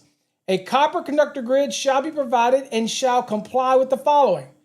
So this is be constructed of a minimum of 8 AWG bare solid copper conductors bonded to each other at all points of crossing in accordance with 250.8 or other approved means. Okay, so everywhere that it intersects, it has to be connected together to form this grid. Okay, now it has to conform to the contour of the pool. So basically, it's just going to wrap around the footprint of the pool. It has to conform to the concrete, whether it's a kidney-shaped pool, rectangle pool, whatever. It's got to form to the contour. Basically, it's got to sit down in a cocoon, if you will, of copper. It says, now, this grid shall be arranged in 12-inch by 12-inch network of conductors in a uniform spacing perpendicular grid pattern with the tolerance of 4 inches. Okay, so it gives you a little bit of a tolerance with movement, but basically they intersect, right? And you connect it together. So you've got all these coppers that run this way, you got all copper that run this way, right?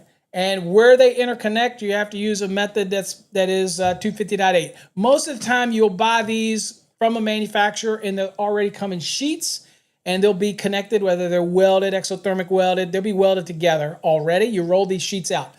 Now, the sheets typically only come in certain widths, so they'll overlap, and then you'll connect these together, and they will form this shell, that type of thing. At the price of copper, that's quite expensive. I get it, that type of thing, okay? Let's see, so there you go. Now, what does Thomas say? Common sense would tell fiberglass rebar would require copper, yes. So if you have a fiberglass type rebar or a fiberglass encapsulated rebar system, then you're going to have to go with this copper conductive grid underneath it, that type of thing. But again, the trigger for all of these is that it starts out as concrete, and something that concrete has to hold on to. It could be the structural metal, that type of thing. So there you go.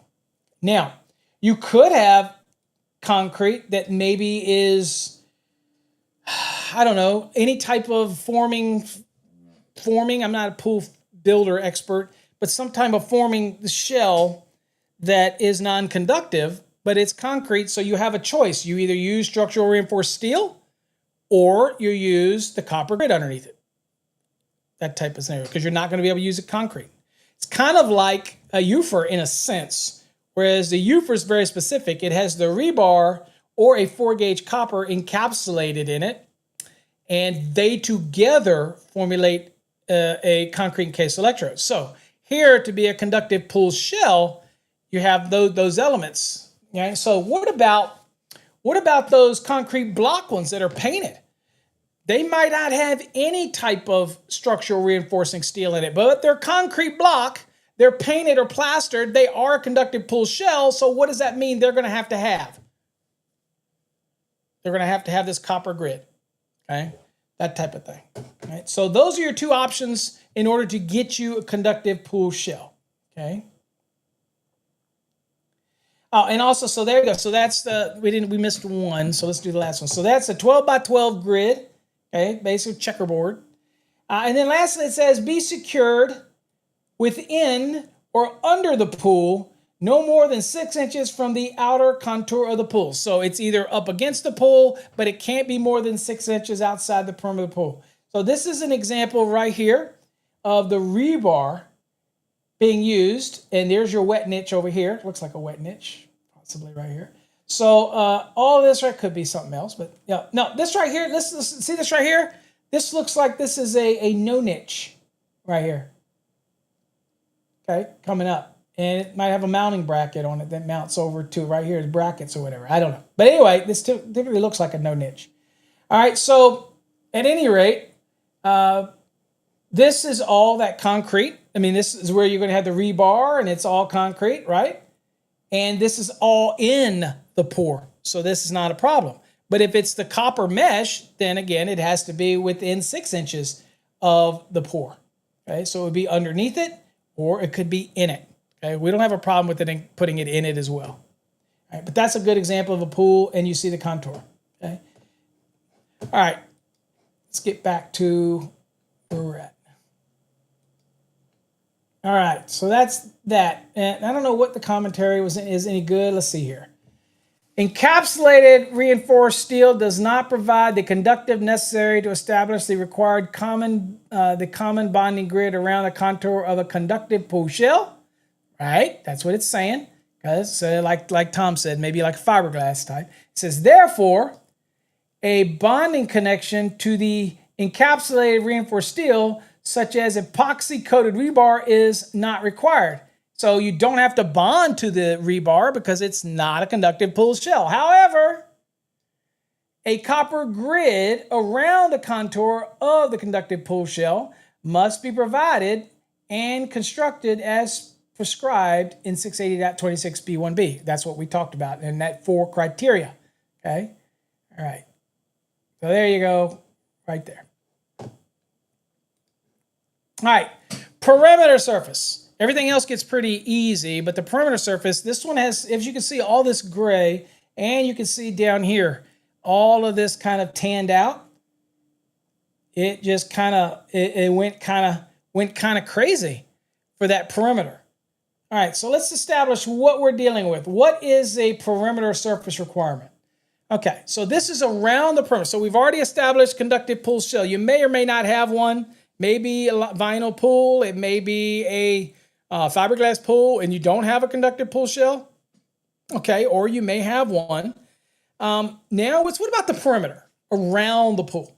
Okay, and I want to show. So this is what we're talking about right here. So, let me go back to this picture real quick. Right here. So here's your structured reinforcing steel that happens to be part of the pool, conductive pool shell. But the simple thing would be here. Coming off of it, right? Coming over, and it goes out perimeter. It's 3 feet out. So this goes out from the edge of the pool, 3 feet out, and this goes all the way around the perimeter of the pool. Okay? All right? Makes sense? Okay, that's one way to do that. Now, there is another way to do it. We'll look at it, and this is the one where you have the 8 that runs around the perimeter, and it's installed between 18 and 24 inches on the inside wall of the pool. Okay, and you see it's connecting to the rebar here, and it's coming out right here and here, and this will go all the way around. This will go all the way around the perimeter of the pool right here. So that's why you see it's going through a split bolt right here, all the way around. That's one way to do it. And of course, you're going to see that the other way to do it here in a second would be here, whereas you can use a grid. Okay, these are 12 by 12, so that's the 3-foot grid that goes around the perimeter. So it made common sense to me when they presented this, by the way, made common sense that this is a lot of surface area. 12 by 12, this grid, this rebar runs all the way around the perimeter. That's a lot of surface area in contact with the earth. This 12 by 12 copper grid, 8 gauge, that runs around the perimeter, that's a lot of copper. That is a lot of contact with the earth to reduce the touch potential from here to here. Okay, makes sense. With this one, it's 1 8 gauge running around the perimeter, 18 to 24 inches from the inside wall of the pool. That surface area on that single conductor goes around the pool. It's just that one conductor. Okay, all this is right here is connecting over to it from here. Okay, so don't think this is any grid. That's not. That's just connecting this single 8 that's running around the perimeter right there. That's the only thing that connects to it. Okay, runs around the perimeter and do it at 4 corners. Okay, evenly distributed at 4 places around the pool. Okay, same for all these, by the way. All right. So and when you've got a structural steel like this, then you don't need to worry about that because it's always connected to the conductive pool shell as it wraps all around the pool, that type of thing. Okay. So anyway, you have three options. Now we have to unpack these options. Okay. So here's where your options are because you can't just go to the 8 gauge anymore. So let's look at what the code says here. All right. You ready? This is a lot. We're going to unpack this. It says the perimeter surface to be bonded shall be considered to extend 3 feet horizontally beyond the inside wall of the pool, while also at a height between 3 feet above and 2 feet below. Because you could have a pool that is on the side of a slope, or it could be on the side and the hill kind of goes up at an angle. So you could not, and not everything is flat. Okay, you could have a pool where it drops off at the edge or it goes uphill. Okay, so that type of thing. So we've got these new dimensions, these dimensions that say, okay, I get it. From the edge, 3 feet out, but also depending on which way it goes. Okay, now that's not the hard part. Okay, so 3 feet beyond horizontally from the inside wall of the pool, while also at a height of 3 feet above and 2 feet below the maximum water level. Okay, it says the perimeter surface shall include, all right, you ready? Unpaved surfaces, that's grass, folks. Okay, unpaved surfaces, concrete, and other types of paving. All right, so we made it very clear that we're talking about not just pavers, not just a poured concrete that's stamped, but also earth. Okay, all the way around it. Unpaved surfaces. You could have a pool that just simply has a walkway around it that's grass. Still going to comply here. Okay, all right. Just kind of making sure you follow me on that. All right. Now it says perimeter surfaces separated from the pool by a barrier wall or building 5 feet in height or more shall require equitential bonding only on the pool side of the perimeter wall or building. Okay, so what this means is that I happen to have this fancy pool and I have a wall that can't get 3 feet out, so it's only 2 feet out, and I have a wall there. Well, I can't get 3 feet out. The wall is only 2 feet away. So this rule is saying the equitential bond, where the code says it has to be 3 feet around, not in this area. It only has to be 2 feet, and that's fine. I don't have to go on the other side of the wall, okay? So as long as the perimeter wall is 5 feet in height, the wall, then I can stop at that wall, okay? I don't have to go beyond that wall on that side. They're very common for people with property limitations that they put a pool in and they may put a retaining wall that is 5 feet high or whatnot, and then you've got this limitation. So I only have to do the side of that's closest to the pool, okay? That type of thing. Make sense? All right, so again, the perimeter surface from the pool, 5 feet in height or more, shall require equitential bonding only on the side of the wall. It says the bonding to perimeter surfaces shall be provided as specified in 680.26 B2A, B2B, B2C, and B2D. Okay? So we have all of these requirements for the perimeter, depending on what we're dealing with. And we're going to look at each one of these, okay? Now, it says, for conductive pool shells, where bonding to perimeter surfaces is required, okay?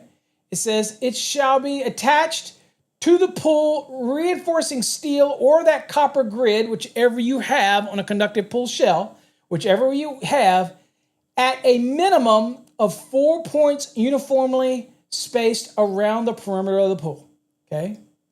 Or if the bonded perimeter surface does not surround the entire pool, it shall be attached to the pool reinforcing steel or copper conductor grid at a minimum of 4 uniform spacing points along the bonded perimeter surface. Okay, what does that mean? Let me unpack that. So I have a pool, and I'm going to bond it around the pool at a minimum of 4 spots. If I have some part of the pool, right, that is not bonded, or I can't get to it to do this bond, then it says, okay, well, that it's not bonded for maybe due to the construction of the pool, then I can put the 4 connections somewhere else. They don't have to be uniformed around. I can put them at the portion where it is bonded, where this is being made. Then I can do it. Okay, that's what it's saying. That makes sense. If it doesn't, let me know in the comment. All right, so again, for that conductive shell, again, you're going to have 4 uniform points around it. Or if the bonded surface does not surround the entire pool for some reason, you don't have it around the pool due to construction. Maybe there's something there, a wall, it butts up to a wall or something. So you have no distance there, so you don't have any bonding around that side of the pool. Then it says, you know what, that's fine. Just do it only on the bonded area. So let's say I had a pool that had a wall with a waterfall or something on one side. Well, I've got no distance over there, so I can't am I going to put this around the pool? So, but I do have a portion of the pool, the contour, that does have the 3 feet out. Well, since I can't do it at all 4 corners around that pool because of this area that's not bonded because of, let's say, the wall or a waterfall, then I'm going to space them out evenly on the portion that is bonded to the conductive pool shell. Okay, see what I'm saying? Hopefully that makes sense. If I have a circle and I have a line through the middle of the circle and this half of the circle is not bonded around it, then only the portion of the circle that is bonded around it do I have to put it 4 places, and I can put them uniformly around that portion because that's the bonded portion. If you don't get it after I said it that many damn times, and I can't help you. Or I'm not an effective instructor, and that could be possible too. I've been called worse. All right, let's see here. Let's keep on going. Now, let's see here. Right here. Okay, now it says, for non-conductive pool shells. So you remember what we said? What are we doing with these pool shells that are non-conductive? Like the vinyl pool or the fiberglass pool or whatnot like that. So non-conductive pool shells, it says bonding at 4 points shall not be required. And the perimeter bonding shall be attached to the 8 AWG copper equipotential bonding conductor, and if present, to any conductive support structures for the pool. Okay, so I may not have the conductive pool shell to connect to if I'm dealing with a non-conductive pool, a shell, fiberglass, whatever, but I still have the potential. I have to tie these things that are within 5 feet, or like the railings, or maybe a diving board that's metal. I have other metal components within 5 feet and all that kind of stuff. So I still have to tie all those things together. Even though it's a non-conductive pool shell, I'm not removing the other requirements to bond things together under 680.26.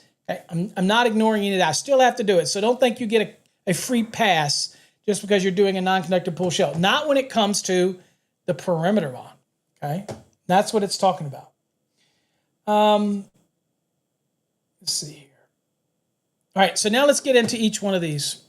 See what we got to do. What are our options? All right, here's the first one. All right, so here's the first one. We have a conductive paved portion of a perimeter surface. Okay, this could be pavers, masonry pavers, but again, it is the conductive portion. Okay, all right, so it says conductive paved portions of the perimeter surface, including masonry pavers, if used, shall be bonded with unencapsulated reinforcing steel in accordance with 680.26B1A, okay? Or, okay, so that means I could put the copper grid under it. That was the 680.26B1A, right? Or I could have rebar that's part of the actual perimeter, okay? So that would be this example right here. Oops. This example right here. It's right here. Okay, this is the steel. It's unencapsulated. Okay, that type of thing. These two are connected together. I could do that in that conductive pool shell. All right, I'm fine there. That's what 680.26B1A is all about. And again, that's your reinstructing steel. So that's okay to turn that out and be a perimeter. Okay, we just saw that. That's fine. All right, that's not a problem. Also, it says, where are we at? Right here. Or with unencapsulated steel structural welded wire reinforcing. So that's like a welded wire mesh or welded wire fabric bonded together by steel tie wires or the equivalent. So this one allows me, and this is where everybody threw a fit. They were like, well, you're requiring me copper, right? Or you can use rebar. But this is also allowing that perimeter to actually be that metal mesh, like fencing mesh, inside of the concrete that's adding to the structural reinforcement of the decking. That is okay too, as long as it is not encapsulated in anything. So you roll these out, they come in rolls, you roll this out, you're okay to use that too if you want. And that's the cheapest way, by the way, unless you already have the rebar coming out. Okay, so that allows you to do that. So that steel welded wire is perfectly fine as well. That's the cheaper way to go, by the way, is to do that. All right, and so let's see here. So the steel wire reinforcing shall be fully embedded within the pavement unless the pavement will not allow embedding. If the reinforcing steel is absent or is encapsulated in the non-conductive compound, or embedded is not possible. Okay, we're talking about the steel, by the way. It says unencapsulated welded wire steel reinforcing or a copper grid shall be permitted and shall be secured directly under the paving and not more than 6 inches below the finished grade. So long story short, I am permitted to use the wire mesh.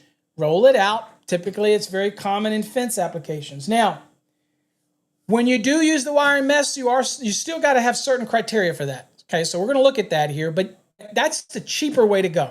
Wire mesh and put that in it, and you either put it in the concrete, but a lot of times I see concrete that is fiberglass reinforced, and so they put the mesh underneath it. It's still cheaper. Okay. But if you already have the rebar coming out, that's probably the cheapest because it's all the same rebar that they use to build the pool, that type of thing. You have many ways, many options here.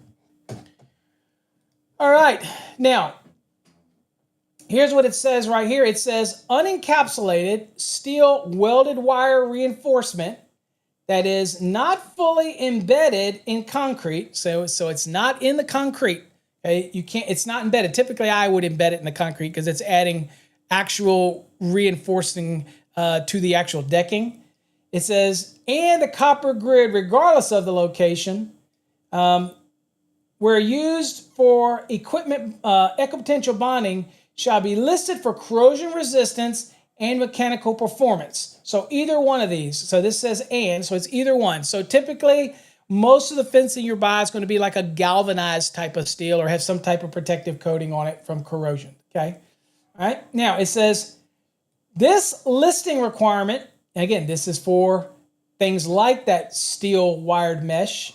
This listing requirement shall become effective January 1st of 2025. Prior to that, you could just pull up and use some standard old wire mesh, right? We don't care.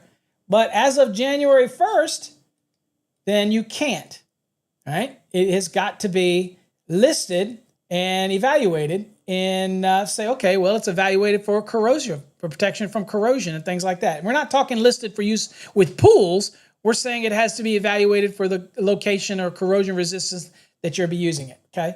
Now, the copper grid or unencapsulated steel welded wire reinforcing shall also meet the following. Okay, so if you want to use a copper grid, remember it's very similar to the same way it was under the conductive pool shell, a 12 by 12 configuration, yada, yada, yada.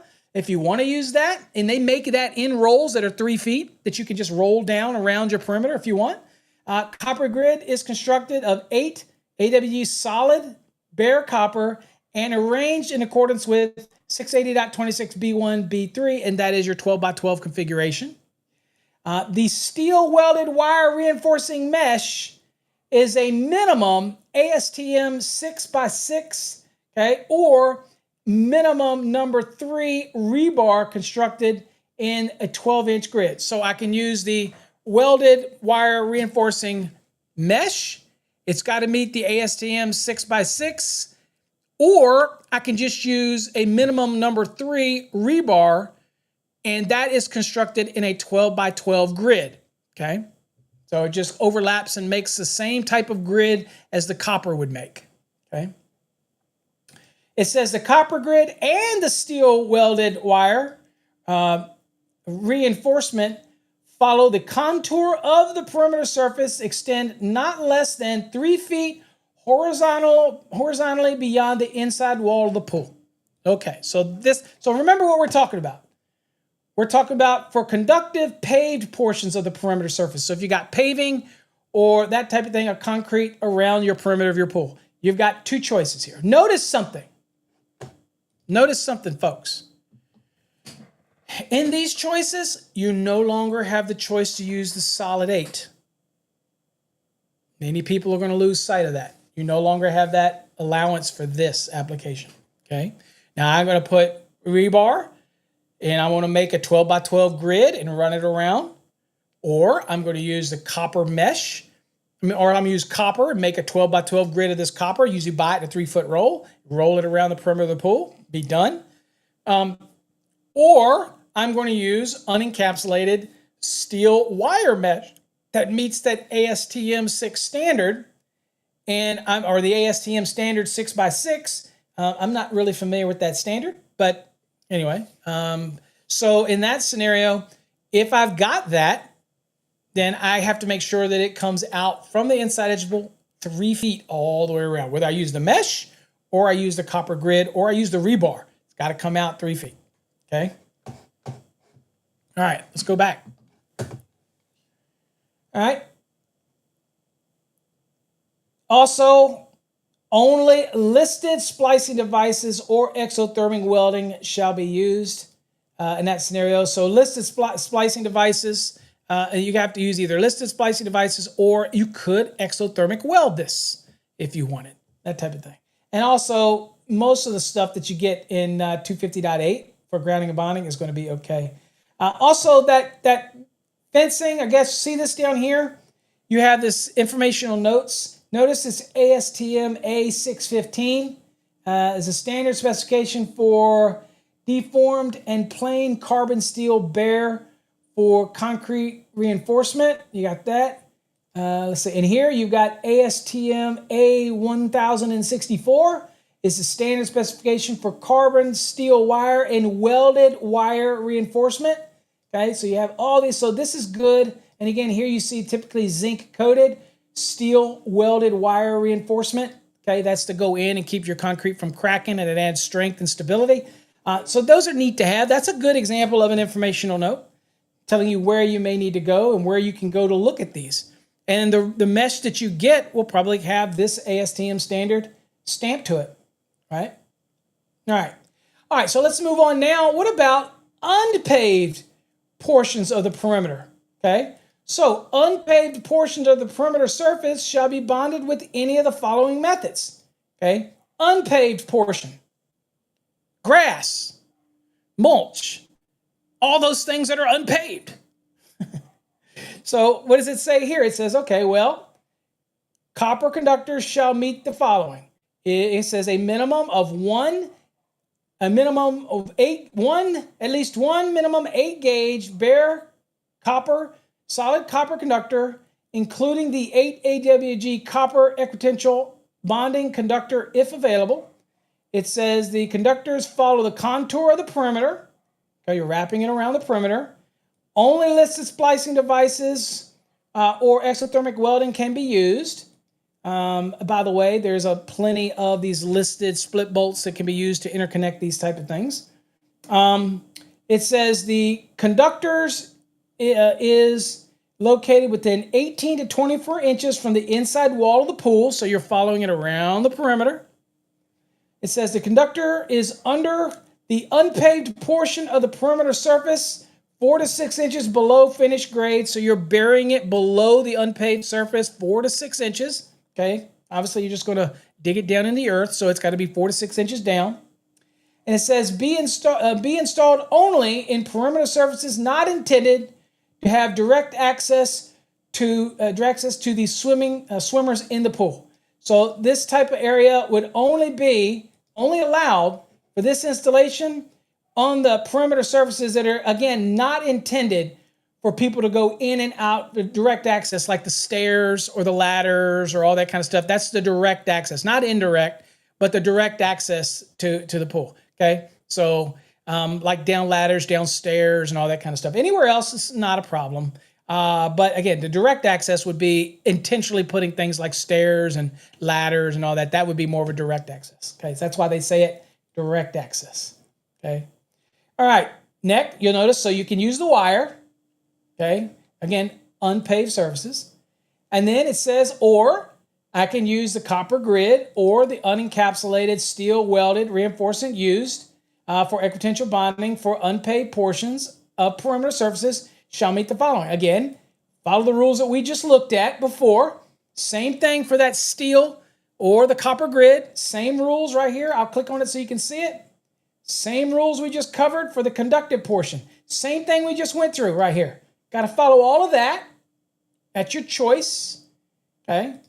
And it's to be located within the unpaved surface between 4 inches to 6 inches below the finished grade, okay? So it is underground, okay? So I can put this grid down and maybe put sod over top of it, although, again, it's got to be 4 to 6 inches below the finished grade, okay? Now, what's the takeaway for this one?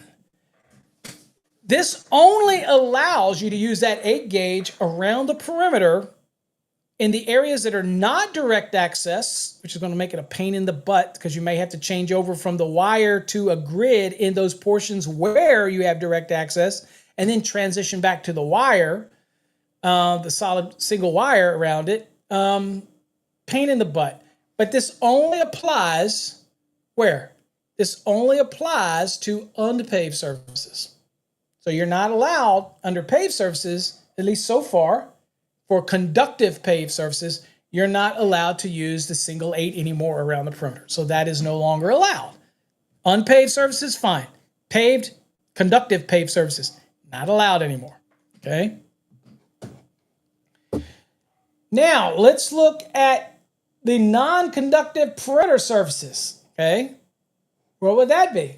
Okay, so non-conductive perimeter surfaces, maybe it's wood. Maybe you have a non-conductive wood, okay, around it, wood, plastic, something like that, fiberglass around the perimeter, fiberglass composite, or something that's non-conductive perimeter, whatever it may be.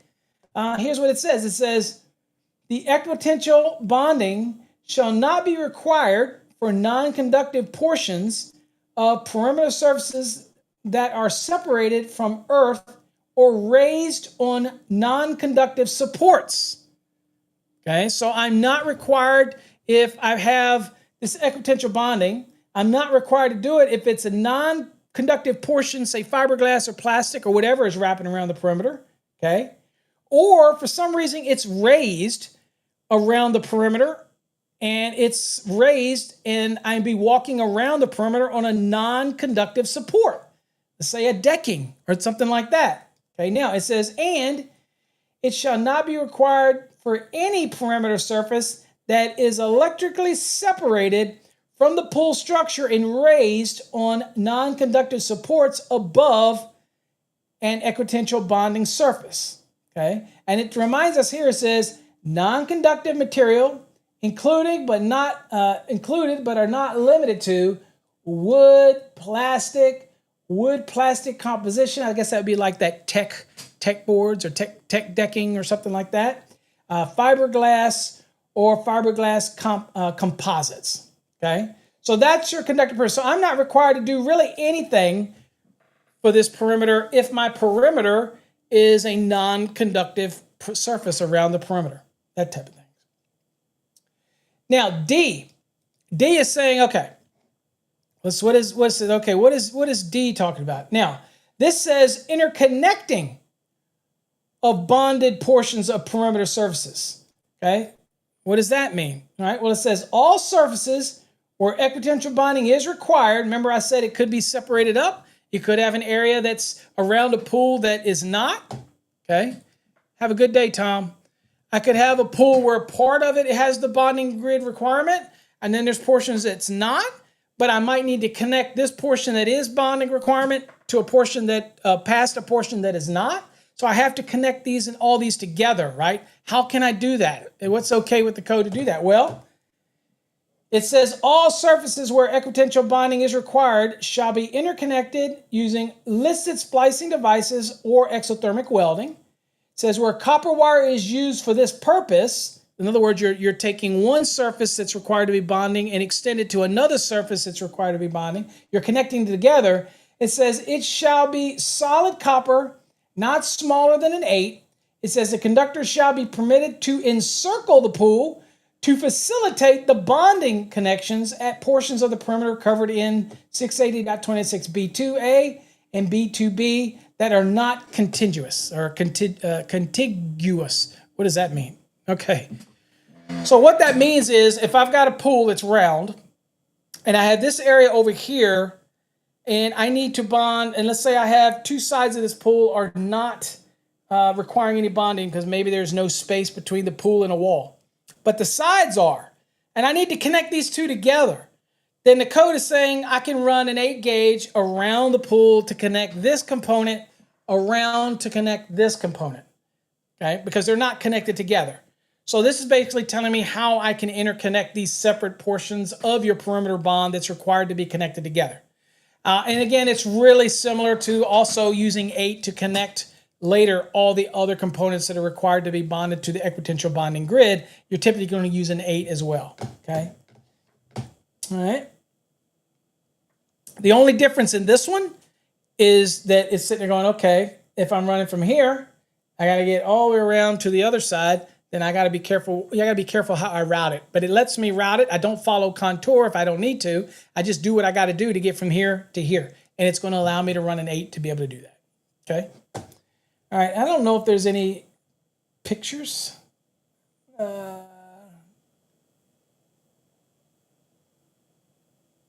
right. So let me just look here. So this is probably, we pretty much covered all this and beat most of this stuff to death. This is probably the important one right here that people ask, because now we're putting decks and we've got the platforms around them and all this kind of stuff. Is it says this requirement does not apply to decks constructed of non-conductive materials such as wood, plastic, or fiberglass. However, the perimeter surface under an elevated deck around the pool installed on or partially in the ground requires the bonding. So it still has the perimeter rule. We're just not talking about having to bond the portion that is non-conductive, that is plastic. You still have you still have your 3-foot requirement. You still have those requirements, okay? It says the required perimeter surface bond must be connected at 4 evenly spaces around the pool perimeter to the conductive pool shell. Connections between the surface bond and the non-conductive pool shells is not required because obviously I don't have to have the 4 corners on a non-conductive pool shell, but I still have to make sure that I have the grid around the perimeter of the pool, okay? We're not getting rid of that part of it, okay? All right, now we're getting into the other things that have to be bonded now. So the perimeter, we kind of made it very clear. You should know by now what you can and what you can't do, when you can use an 8 gauge around it, and when you can't. If you're in the 2023, your use of the 8 is very limited, okay? But now, let's look at metallic components.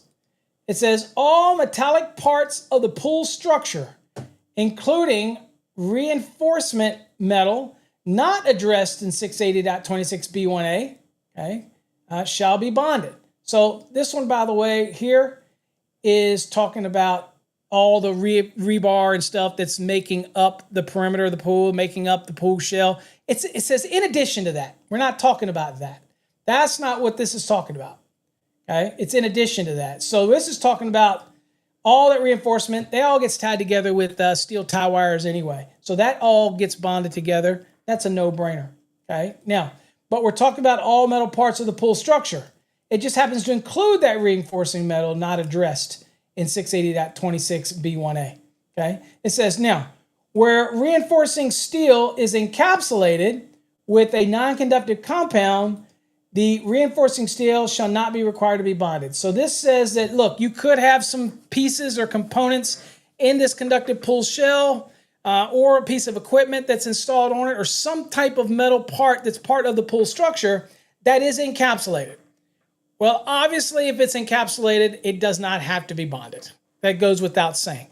Okay, so if I have some specific component, say the whole rebar is not encapsulated, but I have some portion for something that I'm putting in and it's encapsulated. Well, I don't have to go scraping off any encapsulation out of for that portion. It's just saying, you know what, those portions I do not have to do it. Okay, so I can just ignore those portions. But all the other portions all get tied together, all metal components. Also, this may have to do also when you deal those pulls that are made up of the metal frames that go around the pull that bolt together. Okay, the bolts together are fine. They make the metal, but a lot of times in that metal, they will have lugs on it for you to bond those metal components to the equipotential bonding grid. Okay, that's what you have. So it's saying if I have any type of the pull structure has metal parts, depending on how it's constructed, not just the rebar component, but other structural metal parts that are metal, then they all need to be connected to the equipotential bonding grid. Okay, if it's part of the pull structure. Makes sense? All right, let's go back to the code. All right, next. All right, the underwater luminaires. Okay, the underwater luminaire says all metal forming shells and mounting brackets of the no-niche luminaires shall be bonded. And where are they bonded to? They're bonded to the equipotential bonding grid. They'll be either bonded to the perimeter or they'll be bonded directly. Typically, these are be bonded directly to the conductive pull shell, that type of scenario, okay? Exception. Listed low voltage lighting systems and with a non-metallic forming shell shall not require bonding. So again, if you have a low voltage lighting system that's being put into the pool, and it may have a forming shell for it, and it's non-metallic in nature, then obviously there's nothing to bond to, guys. That's all it's saying.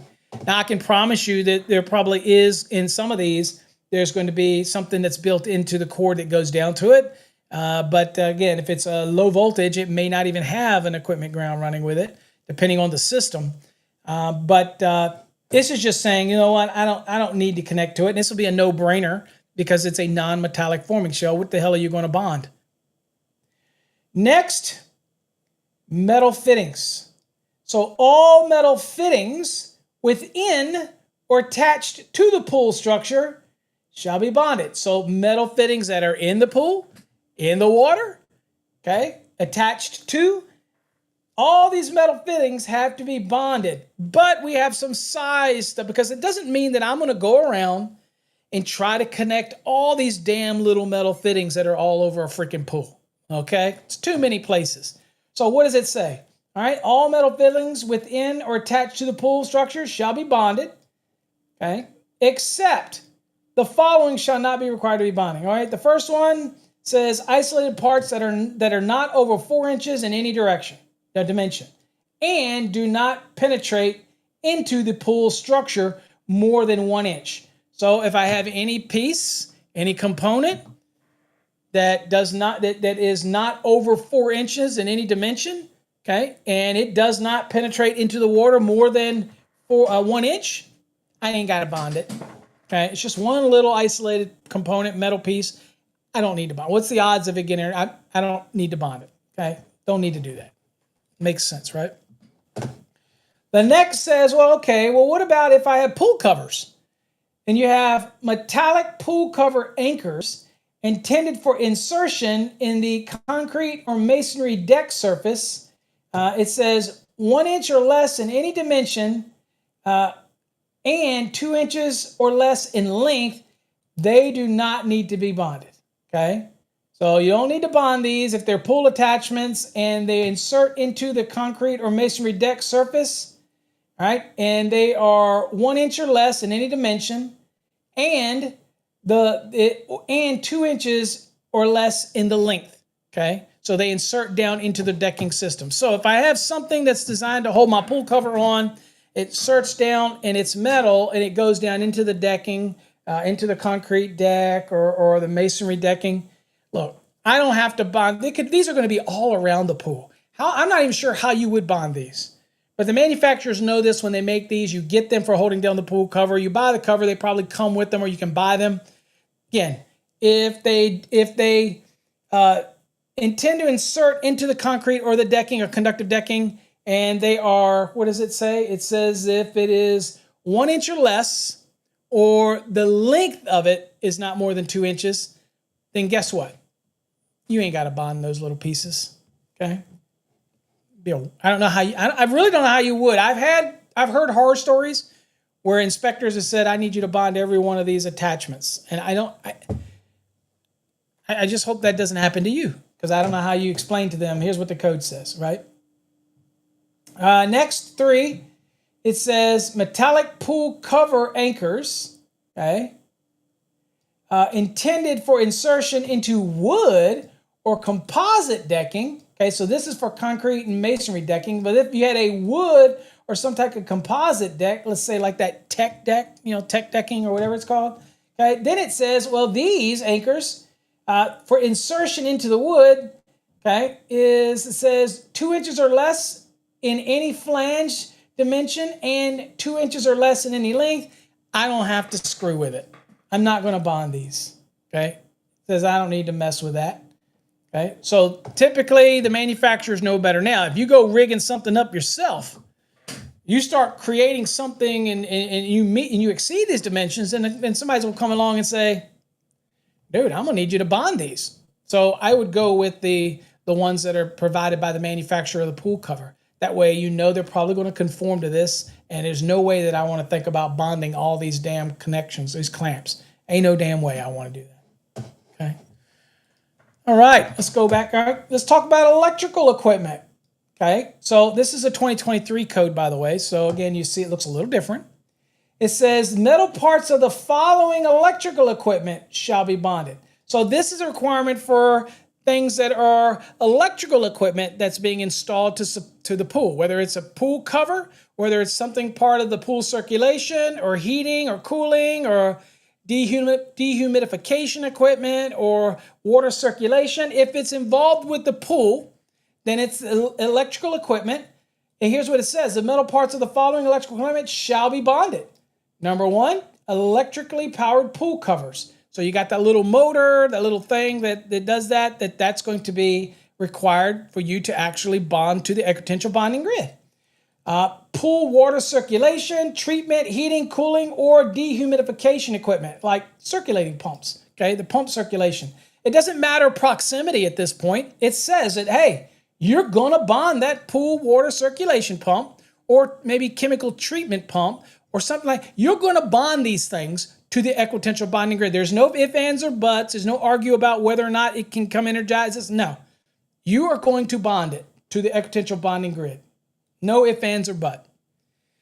Next, it says, again, we're talking electrical equipment. It says, unless separated from the pool by a permanent barrier that prevents contact by a person, any other, that's an important statement, folks, any other electrical equipment within 5 feet measured horizontally from the inside wall of the pool or 12 feet measured vertically from the maximum water level, folks, being the point where it spills out, okay, not the normal water level, the maximum water level, that's the level that it spills out of the pool, or as measured vertically above the observation stands, towers, or platforms, or any diving structures, okay? All right, so there we go. So this scenario right here is going to cover all electrical equipment that is either 12 feet above or 5 feet. So that's what's kind of covering with that scenario. Means that this can cover an awful lot of electrical equipment in that area. Okay.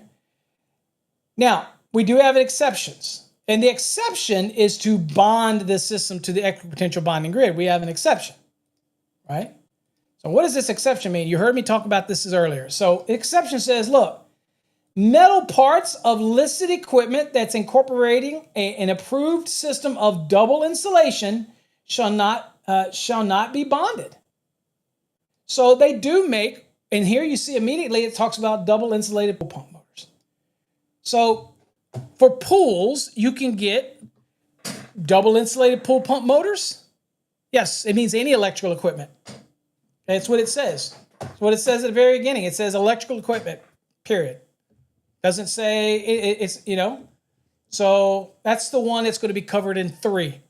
Okay, you have 1, which is pool pump covers. 2, which is circulation, treatment, heating, cooling, yada, yada, yada. Number 3 says, unless separated by a pool by a permanent barrier, it says contact by a person, any other electrical equipment. Says that right in there. Okay, now you may be in an earlier edition of the NEC where it's not as clear, but it is very clear in the 2023. Okay, now what if the pool pump designer uses a double insulated pool pump? Okay, typically those aren't even going to have an equipment ground. So you bring the branch circuit over to the junction box where you're probably going to whip down to it, to the pump, or maybe from the disconnect. So what happens is you're bringing the equipment ground there, but it depends on the type of system. If it's a double insulated type system pump, then it might not even have an equipment ground running down to it. Okay, it's certainly not going to have a lug on the outside of it for you to connect it to the equipotential bonding grid. All right, and the code says you're not required to bond it. However, the code says, you know what? I get that you're using one of these double insulated pump motors, but all pumps will burn down, eventually will burn up. So somebody may come along and say, you know what? I'm going to replace that with a standard pump that is not double insulated, that does have a lug on the frame, does require the equipment ground to come to the frame, and then you have the lug for the equipotential bonding grid. It's a standard pool pump, okay? A non-double insulated. Okay, well, that could be replaced. So what does the code say you have to do in that scenario? It says, all right, look. It says double insulated water pump motors. It says where a double insulated water pump motor is installed under the provisions of this rule, okay? In other words, we're talking about pool pump motors. It says a solid 8 AWG copper conductor of sufficient length to make a bond connection to a replacement motor shall be extended from the swimming pool's equipotential bonding means to the accessible point in the vicinity of the pool pump motor. So what that means is that even if I install a double insulated pool pump motor, I still got to bring over, right? I still have to bring over that 8 gauge copper solid. I got to bring it over and I got to keep it there in the vicinity of this double insulated pump because somebody could replace it.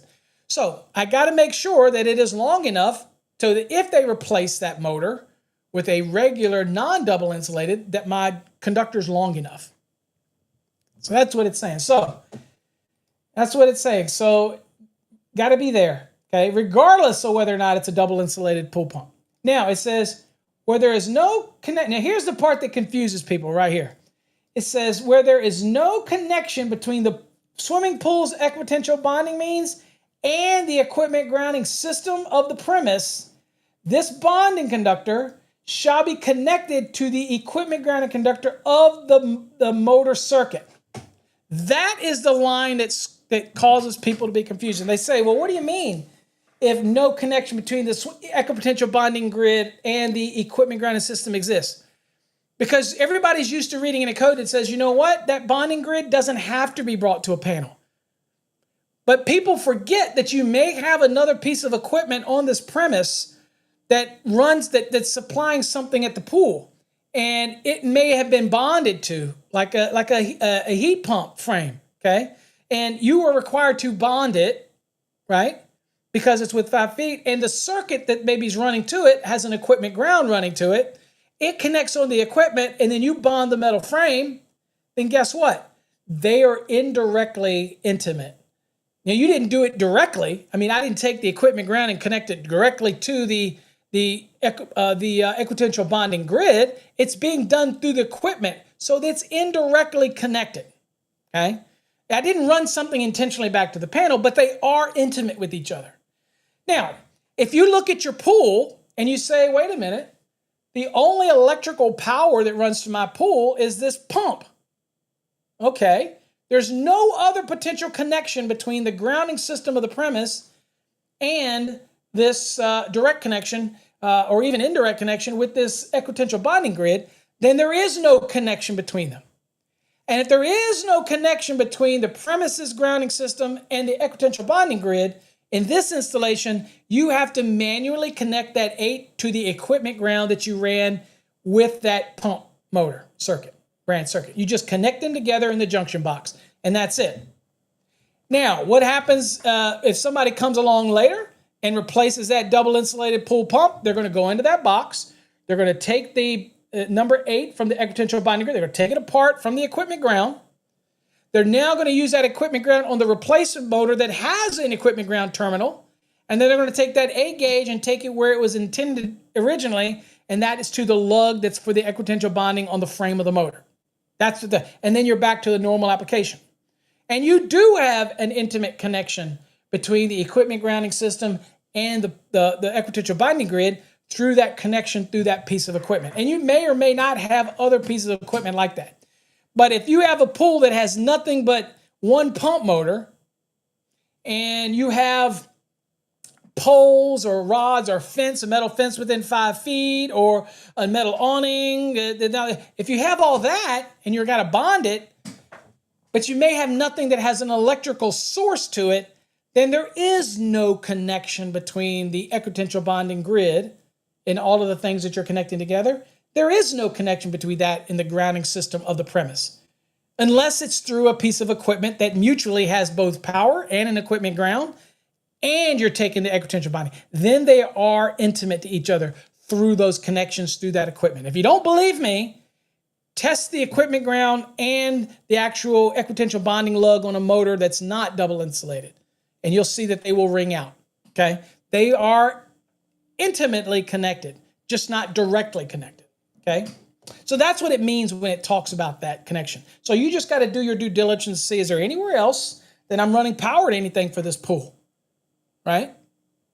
And that may dictate whether or not you do it. Now, if I do have something else like a heat pump system, and maybe I'm running a branch circuit over for the ignition or whatever, and I've run an equipment ground to it, and that connects to that equipment, then it's going to be bonded to the metal frame, and I've already bonded that to the equipotential bonding grid. Then at the motor, then I don't have to connect that 8 gauge to the equipment ground at the motor. I can just curl up that 8 and be done with it. Why? Because it's already connected somewhere else intimately to the systems. You get what I'm saying? Hopefully you get what I'm saying. If not, I did a podcast on it. Go check it out. Again, if I'm not conveying it right, I'm sure Mike Holt or somebody else, Ryan Jackson, I'm sure somebody else will convey it much better than me. But that's what I'm trying to convey. Okay. And I don't really have an image for it, so sorry. Okay. All right, so, and then the other one is a pool water heater. It says, for pool water heaters rated at more than 50 amperes and having specific instructions regarding bonding and grounding, it says only those parts designated to be bonded shall be bonded, and only those parts designated to be grounded shall be grounded. So if you're dealing with a pool water heater, then just follow the instructions from the manufacturer, and where it tells you to bond, you bond. Where it tells you to connect the equipment ground, because you may have separation there due to a dielectric separation in the water heater. Okay, so just follow the instructions from the manufacturer. Again, special instructions will be usually given from that manufacturer. All right. Lastly, in this one is fixed metal parts. Okay, so let's look at fixed metal parts. So what does that mean? So fixed metal parts could be anything around your pool that are fixed in place. Okay, not something that you can wheel up and wheel away. Fixed metal parts. Okay, it says all fixed metal parts, including but are not limited to. So this is not an all-inclusive list, by the way, around your pool. It says metal sheath cables. That could be like an MC that's running up the side of the building or whatnot. That type. It's still metal sheath, even though it's PVC jacketed probably. It's still metal sheath cables. So again, very loosely used. Any raceways that may be running up the side of a building, again, based on proximity. Any metal piping of any type. It could be the metal piping that is supplying the antenna for a antenna on the roof. Whatever it may be, it's metal piping is very broad. Metal awnings, believe it or not. If you have a metal awning, you're going to have to bond the frame of that metal awning. You're going to have to get creative, to figure how you do this. What about metal fence? Well, you have to bond the metal fence. Now, this ends up being a big argument with people. How the hell do you bond the metal fence if you're bonding the piping, let's say, that supports the metal fence or the post, and then you have the metal fence? Do you have to do it at one location? Do you have to do it at every pole that's within 5 feet? This can be get complex for people. And I've seen AHJs make you actually have to bond each strand of a metal fence. I've actually seen them do that, okay? Also, metal doors, and this can be kind of weird. And how you're going to do the metal door, because it's the portion that swings, probably not good, but you could have metal sliding door, and you could connect to the fixed portion maybe. And then window frames. But this is a not all-inclusive list. So I can see an AHJ seeing something else that is fixed metal, okay? Now, of these things, okay, it says they shall be bonded where located no greater than either of the following. Okay, so of these things, and this is not an all-inclusive list, by the way, so you'll need to work with your AHJ, 5 feet horizontally from the inside wall of the pool. So any fixed metal parts that are located within 5 feet of the inside wall of the pool has got to be bonded to the equipotential bonding grid. Yep. Also, okay, either of the following. Also, you could have maybe, obviously, this is horizontal requirement. Then here's the vertical. It says 12 feet measured above the maximum water level. Again, that's the part where it's going to spill out of the pool. Okay, 12 feet vertically above the maximum water level of the pool, observation stand, tower, or platform, or diving structure. Okay, so 12 feet vertically above the maximum water line for above the pool, all these things. Okay, so that encompasses a lot of area. Okay, exception. It says those separated, and that's any of this equipment, any of these metal parts right here, those separated from the pool by a permanent barrier that prevents contact by a person shall not be required to be bonded. Okay, so that means that I could have one of these, a fence, right? Now this is a stupid example, but I could have a fence here, and I could have a block wall or a wooden fence that separates between the metal fence and of course that one is within 5 feet, but the metal fence could be within 5 feet. But if I have another fence there and that is a permanent barrier, then it's okay. Then the metal fence can be within 5 feet and not have to be bonded because I have a barrier in the way. Okay, that's just one example.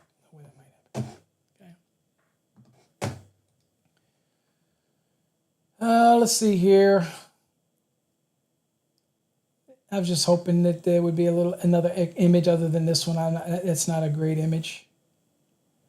So anyway, commentary, always nice to read. It says the metal parts required to be bonded include all metal parts of electrical equipment associated with the water circulating system of the pool, all metal parts of the pool structure, and all fixed metal parts within 5 feet of the inside wall of the pool and not separated by a permanent barrier.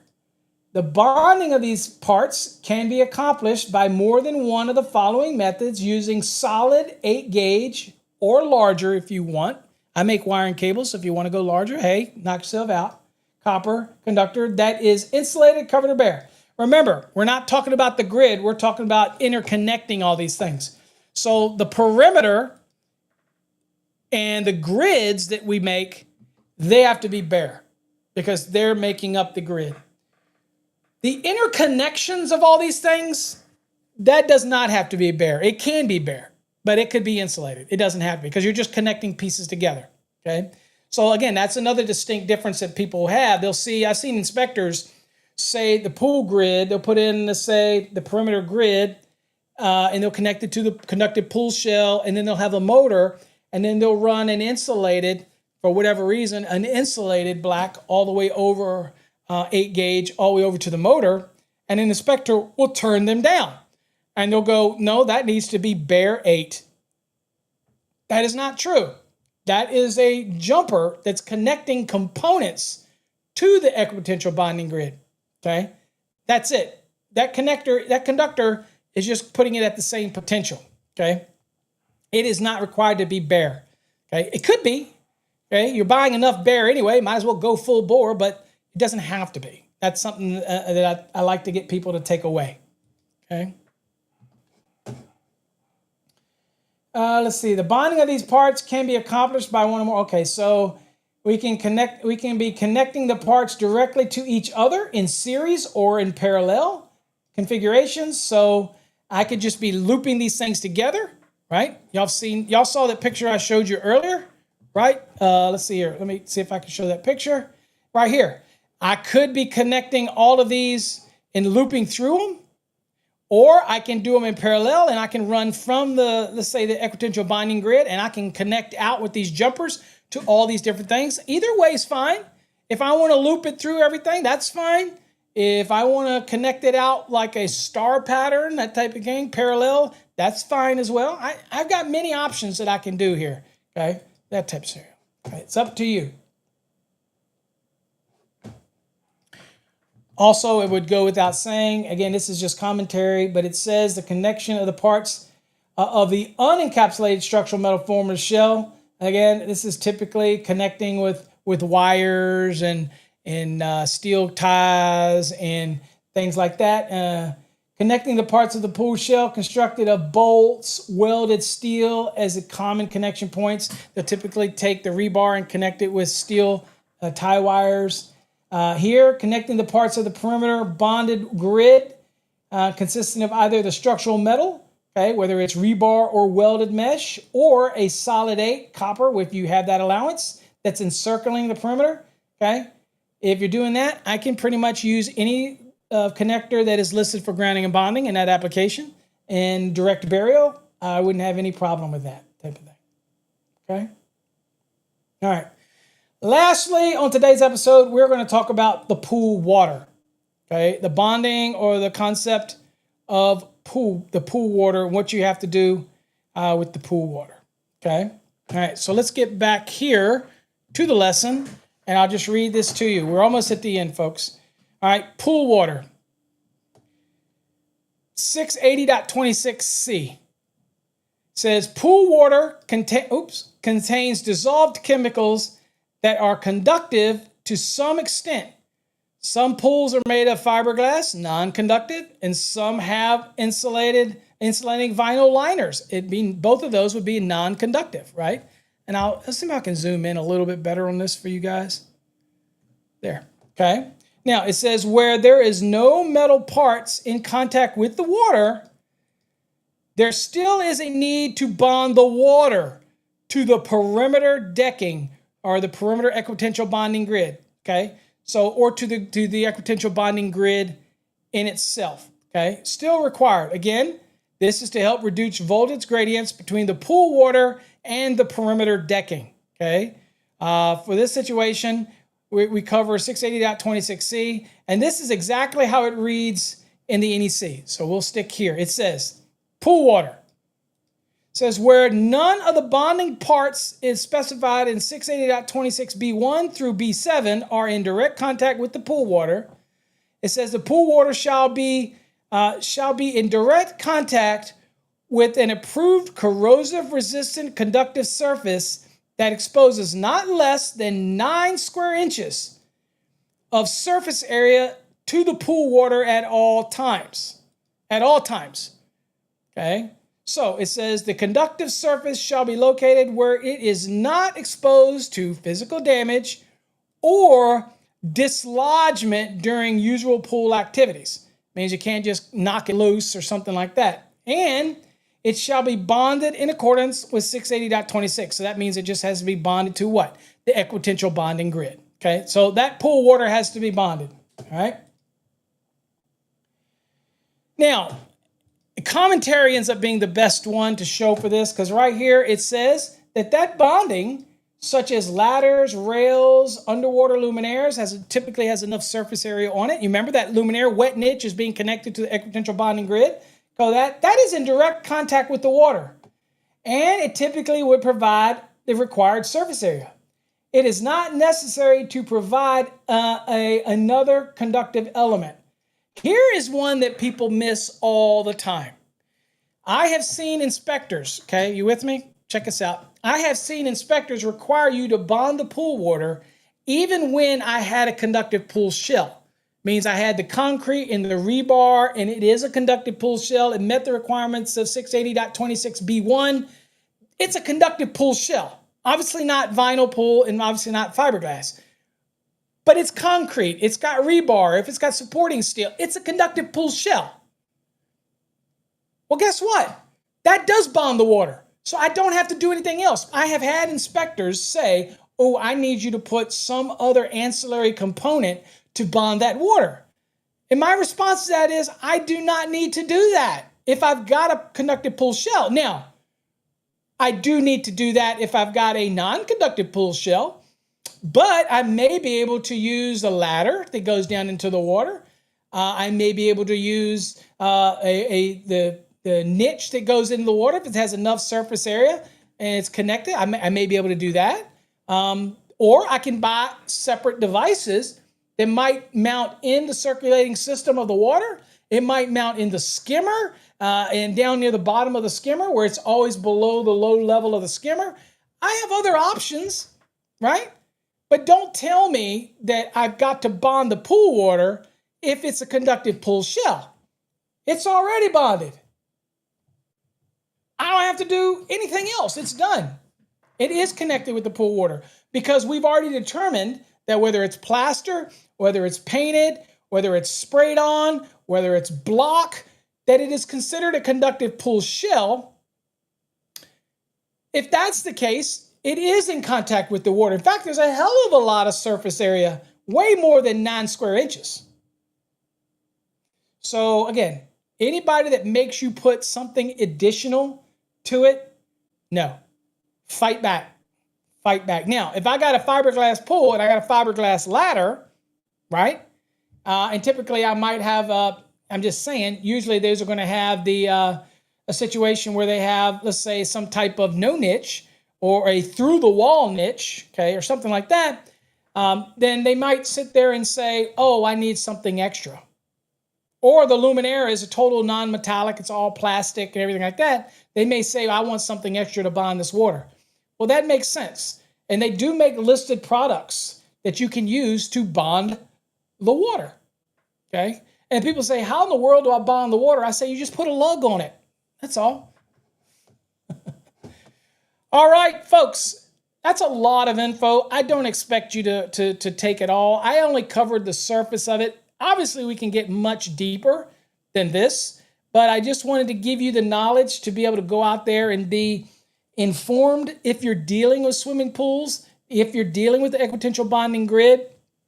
I am probably going to shift gears and move on to other than storable pools. I'm probably going to save that for you to go watch the 8-part series that we have over on Fast Tracks Tube. So I'm not going to get into stored pools, except to tell you that the stored pool does not require the equipotential bonding grid if it's truly a storable pool. Okay? Just make that clear. All right? All right, so let's see here. If there's anything that I want to tell you before I leave. No, we will be doing a separate episode, though, on part 4 for hot tubs, spas, and everything. And that I will probably do that tomorrow. So I'm going to cover hot tubs, spas, self-contained spas and hot tubs, permanently installed immersion pools. That's going to be tomorrow, but that's probably where I'm going to stop. Okay, it's that tomorrow. And then we're going to shift gears back into some exam prep and do a little something extra. So, because again, I'm sure that y'all are bored with pools, spas, and hot tubs, or all this type of topic. So, all right, so let's real quick, let's do some drawings. And we're only going to do a couple because again, that's the, oops, that's the, no, that don't count. The sacrifice that we have to make when I go a long time is you sacrifice the number of giveaways. Okay, it's a trade-off, folks. All right, so let's go on and do this and do some giveaways real quick.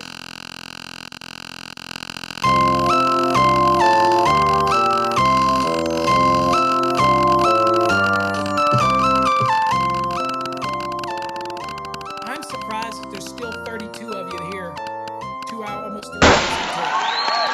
I'm so surprised because I'm doing myself.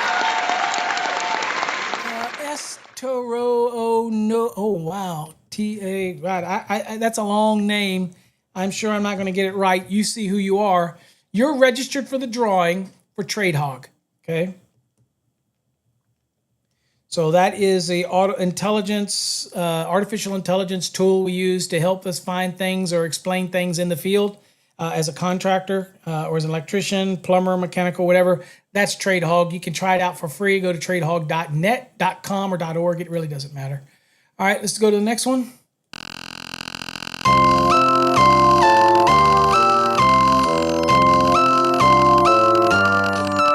It looks like that's Estronada. I don't know if I'm saying that right. That looks like Estronada 324.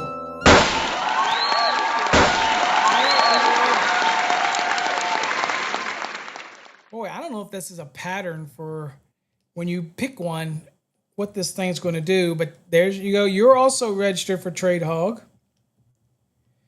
12-month basic subscription. All right. We had drawings on June 12th.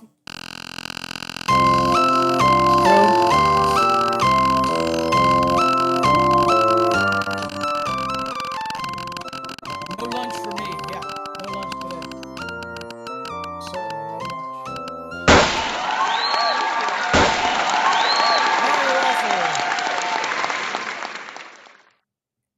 Adrian Guerrera, you want a wire waffle. All you got to do is send me your mailing address and we will send you a wire waffle. Get up to 16, 14 twos, 16, 12 twos through here.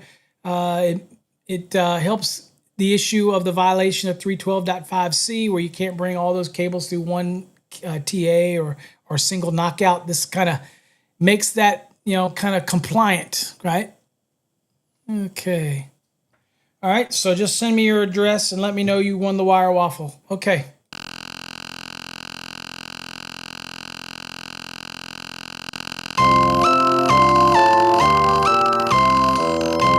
Rob says it helped you out. There you go. Is that Trade Hog helped you out or today's episode helped you? We didn't go too deep. All right, we're going to spin this again. Because it didn't, this is for another wire waffle.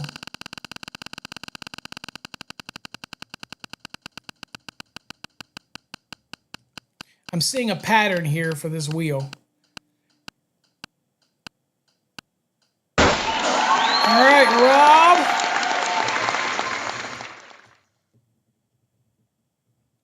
You won a wire waffle. And I know you've sent your address to me before, but again, do it again. Remind me. That way I don't have to go looking through it. Every time I get those emails for giveaways, I send them off to Jeff. And Jeff is behind because he's having an issue. So he's a little slacking a little bit. We were caught up. We got all the courses out. We got some of the other stuff out. And then all of a sudden he got sick. So we have hit a slop again. So I don't think he gave me why I was sick. I'm sure he didn't give it to me. So anyway, all right. All right, folks, that's it. I kept you for nearly 3 hours today. I apologize for keeping you so long. But again, we did a 30,000-foot view. We could have gone deeper into pools and in these little elements. We could deep dive. I'm trying my darndest to keep it up at a high level because I do want you to go read it. I do want you to go look it up. And if you have any questions, you're more than happy to send them to me at paulabernathy.com. I will deep dive into anything specific. But I really wanted to give you just a 1,000-foot view, 30,000-foot view or whatnot of pools, permanently installed pools and all that. So that's what we did in the last couple of days. All right. All right, folks, till next time, stay safe. God bless. And we'll catch you tomorrow where we're going to knock out hot tub spas in permanently installed hot tubs, not storable. I tend to don't talk about the storable stuff, that type of thing. Okay. All right. We'll see you tomorrow. Till next time, stay safe. God bless.